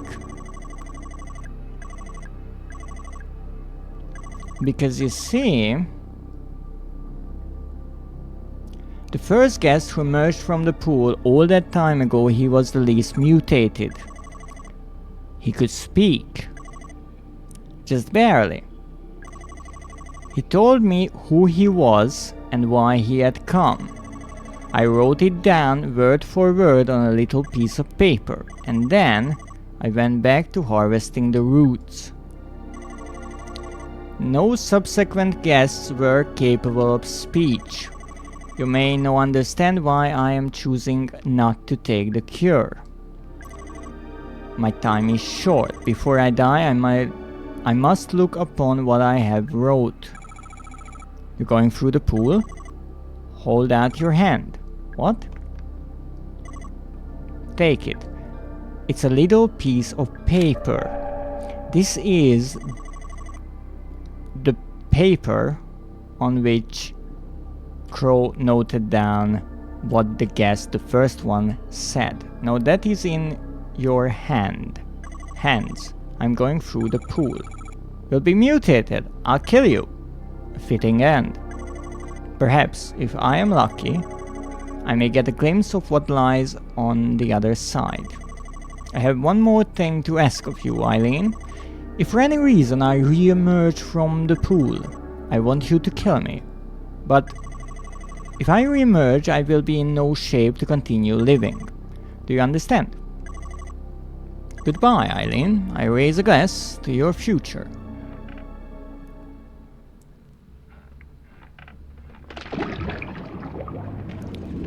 Now, at this point, the boss fight begins. And we can no longer go back to the park. And we got the piece of paper that I did not read last time, because you can only read it here during the boss fight. A small piece of paper given to me by Edward Crow. It's folded in half. 2106. Uninhabitable ruin. We come 1988. Last chance. Won't stop change. So 2106 wasn't a code, it was a date. And this is not a dimensional portal, but a time travel portal. Really clever idea from the developers. And that's why the paintings on the wall with blood repeated 2106 showed the world, the oil rig and everything just dying. I guess that's why the globe is on fire, or was put on fire, and why the drawing of the roots were also included, showing that's important. Now here we have the mutated crow, and here we have the Magnum, which is a gun that I did not use because, you know, it's a special gun. It doesn't have many bullets, but now I have it, and I have plenty of bullets for it. I think I have all the bullets for it, actually. 15 in total. I think I missed. Ah! What? Okay, you know what? I had enough of this. Ow! Stop it. Stop it. What's my health like? What? I'm not even that hurt? Really? I was hit multiple times.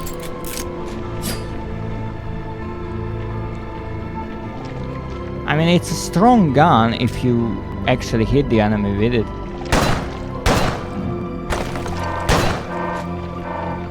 But you can see that the pool is turning red. More and more. It's getting bloody.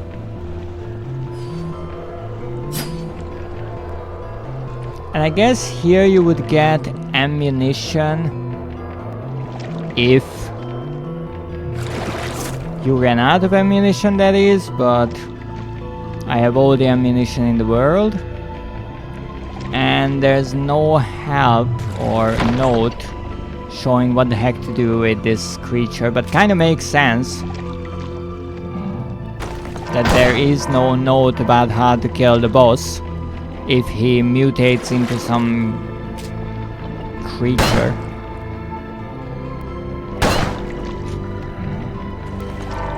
Oh, come on.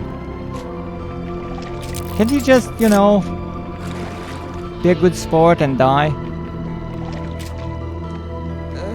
The aiming.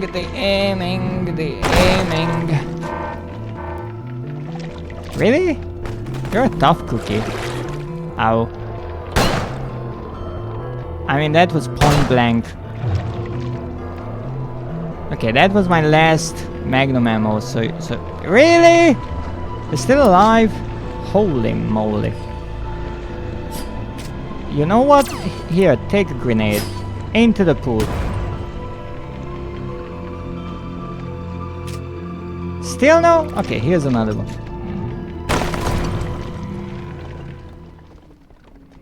Holy moly, the grenade actually killed the boss.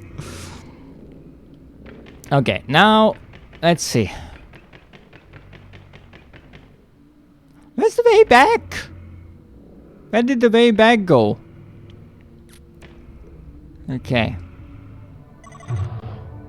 Eileen. Yeah, you can still talk. It's messed up on the other side. Shut up. I don't want to know. Now, this is the one part where the character is... I'm not sure how to word it. Slightly acts differently than how I would them to. But I take it that Eileen is just kind of young and obviously doesn't necessarily like Crow a whole lot. Eileen, you promise kill. Yeah, okay. So this here, I know why she acts a bit cold towards Crow, obviously, but still, as much as he's done terrible things, he gave her, in theory, and the other people the antidote, so I'm not sure. I wouldn't necessarily be nicer to him, but the wording comes off as a bit harsh. It's over. There's only one thing left to do. Okay. Well, I don't have my magnum anymore. And I'm in terrible condition. Also, I'm out of grenades. So, I guess I can only use my pew-pew zap gun. Zap girl to the rescue! Okay, with that sound effect, it's rather humorous. So we learned what was on the page. Nice. And we can use the antidote and, in theory, heal from this. And everyone here is healed as well. Or maybe they are contemplating if they should, because apparently only Mara or Eileen is drinking it. But it's a really nice ending scene and a lovely way to use the same text that we read every time when we saved. And really nice detail, we have the other outfit on with this ending. Now I will skip this and see the result. Now we had every secret. We healed a few times. We did not use any hints. We did not use any lives because there was no point. And the final rank is an A+. Now I played in a way that the lives used is impossible to be anything than 0 because I disabled extra lives. In theory, you can play in a way that if you die, you just use another life, and I guess there are a limited number of lives. But that's not an S, but it's closer than the A that I had previously. So we did pretty well with everything except for the healing, which is okay. I already unlocked these. And that means we need to find somehow, somewhere, the last memo and get an S rank, which is, it seems, is impossible to do in this playthrough. So that means I will have to replay the game. Now it is nice that it does not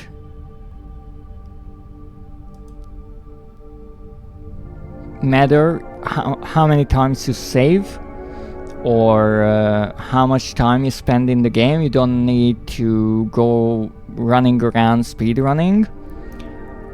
Instead, what the game cares about when it comes to the ranking system and what kind of holds a penalty is using hints, which makes sense, but if you are replaying the game, you obviously won't be using hints, and going for higher ranks, I think, is more of like a replay value addition.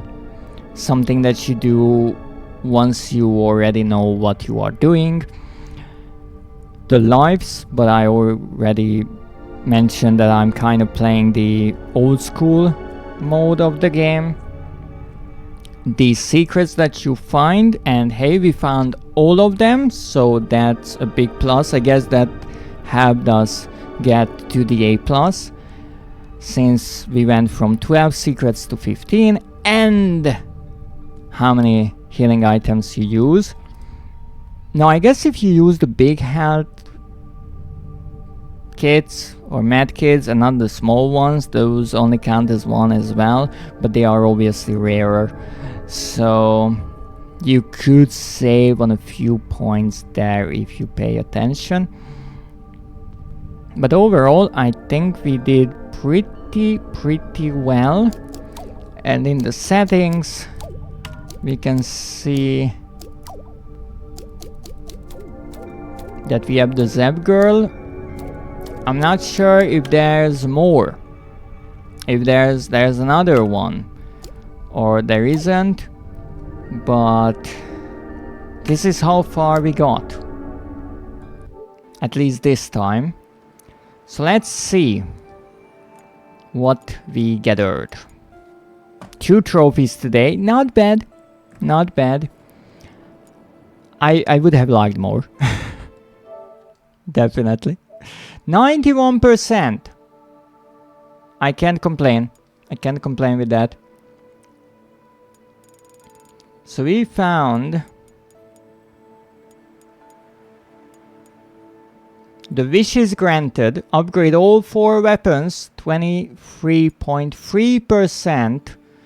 The mushroom boy in the icon and the 9mm handgun power increased. Isn't it absolutely lovely that we upgraded the starting weapon last? Though it is not a huge surprise, because I remember that I found one of the mushroom boys, I think it was in the gift shop. No, it wasn't in the gift shop, it was in the manor. And he was ever so nice and offered me to upgrade my flamethrower, which I did not have at the time. So yes, they are not necessarily in the order that you can use them, or at least how I played the game, because I kind of missed certain things. But hey, I found them later on, so we have all 4 weapons upgraded. We found all 4 mushroom boys, and they are absolutely amazing, and I just adore them. They are so nice, and hey, I just slightly poisoned myself with mushrooms to get there. So nice. We have the Quizmaster here and then Secret Hunter. Find all 15 hidden secrets. Indeed, the last one was the mushroom boy inside of the head or hat, or the animatronic of the Mushroom King. And you can even see that I was using the Zeb girl outfit there. So this is another gold. Both of them are actually gold. This was 23.3%, this was 21.6%. And we have one hidden and the platinum. Now, here's the big question. What's the hidden? I will not look at it. It might be the S. I would think it's the S. But on the other hand, it could be finding all of the notes.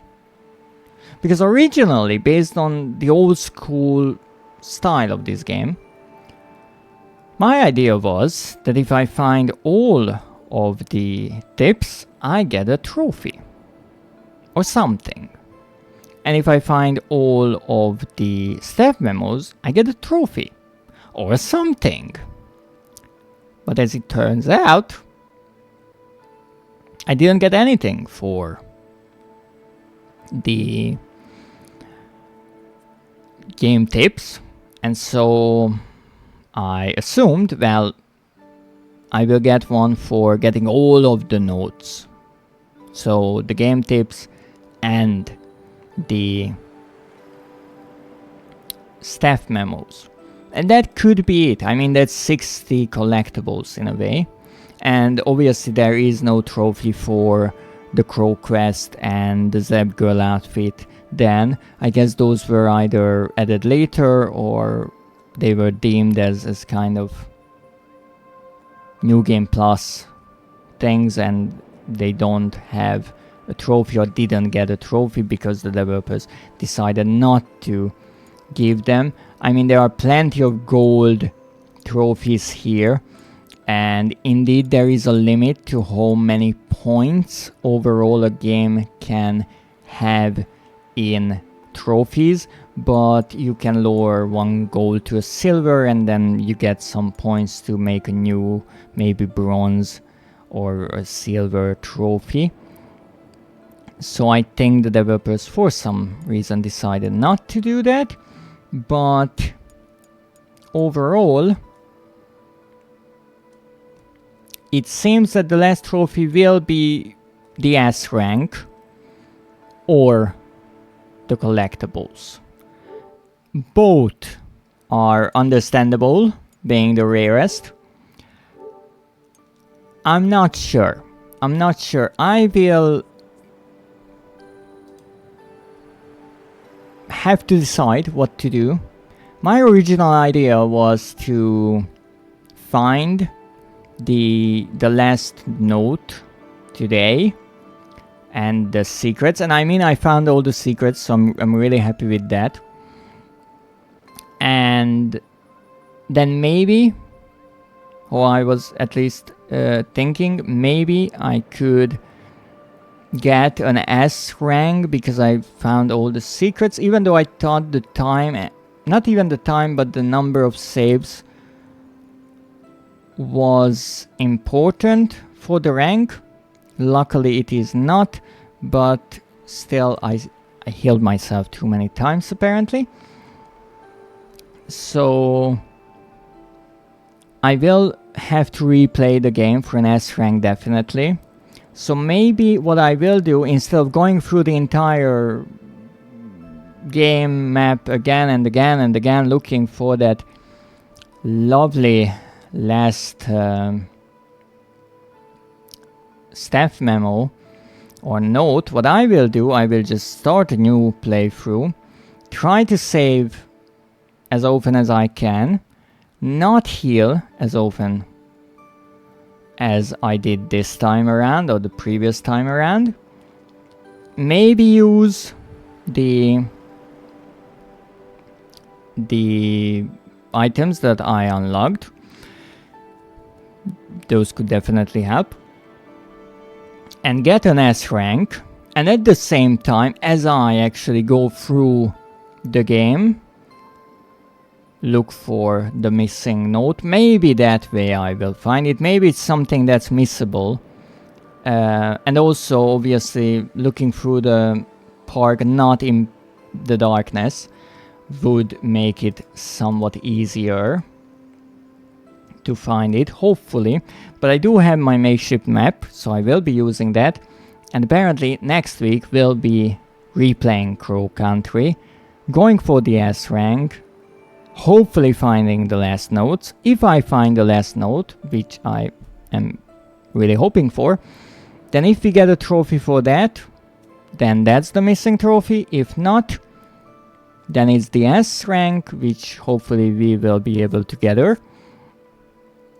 I'm not sure how many healing the game allows us.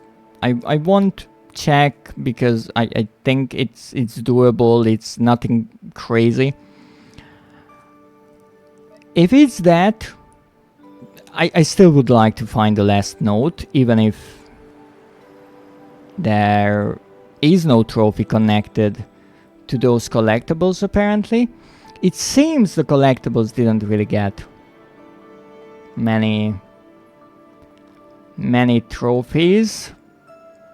The game mostly rewards the secret hunting, which I can understand because the secrets are really clever. You have to think about them. They have their own little puzzles, so you not only have puzzles to solve in the main story part of the game, but with the secrets as well, and I greatly appreciate the work that went into it by the developers. But this has been it for today. We made some progress, so I'm certainly really happy about that. Only one trophy is missing, other than the platinum, and we will be back for that next week. And apparently we are still keeping with the free games, Hello Neighbor, Killer Frequency and Crow Country for next week. In Hello Neighbor we have to finish Act 3, and now, armed with a guide, hopefully I will be able to get through the game. With Killer Frequency we finished the game, but some people died, so we will quickly try to replay through the entire game and save all the people. I mean, I think only 3 or 4 people died and the other ones survived, so we know how to save most of them. And all we have to do is not forget to save, which most likely will happen. So if you are joining me on next Wednesday, please remind me to save and slay as well. Slay all the people. Apparently Timbatir mentioned that there is a trophy where you have to play through the entire game and kill everyone. So maybe we are doing that as well, even though I don't think I will have time for that. And then, obviously, we are returning to Crow Country as well. And honestly, as many mistakes as I made, missing things, obvious game tips, this staff memo, and kind of some of the secrets, I'm really happy that I didn't look at any guides. I didn't look at the secret map, and I was able to figure out everything on my own, because this game is really rewarding to me. It's old school. I love the ideas, the puzzles are clever, and it's overall a really nicely made and polished game that I think certainly deserves the attention and the positive reviews that it received so far, and I am really happy that I got to play it, even if I'm still missing some things in it. So let's go and raid, and today we are going to raid Schmoozer, because you see, Schmoozer is playing a game called Fever Meme, and the title of the stream says, "How fast till the game makes me rage quit." So I feel like she is playing a game similar to Hello Neighbor, at least in our reaction, because I certainly would have quit playing that game a long time ago if I wasn't so stubborn and it wasn't a game that I started playing on stream. So let's see how Schmoozer handles the fever meme and all the dying, because apparently that's a big part of the game. She died 24 times, 25 times already. And she started only 29 minutes ago. Wow. With a short introduction, that's one death every 60 seconds. Or in other words, 1 minute. So thank you for joining me today. I will be back next week. But until that, have a great day. And as always, good night.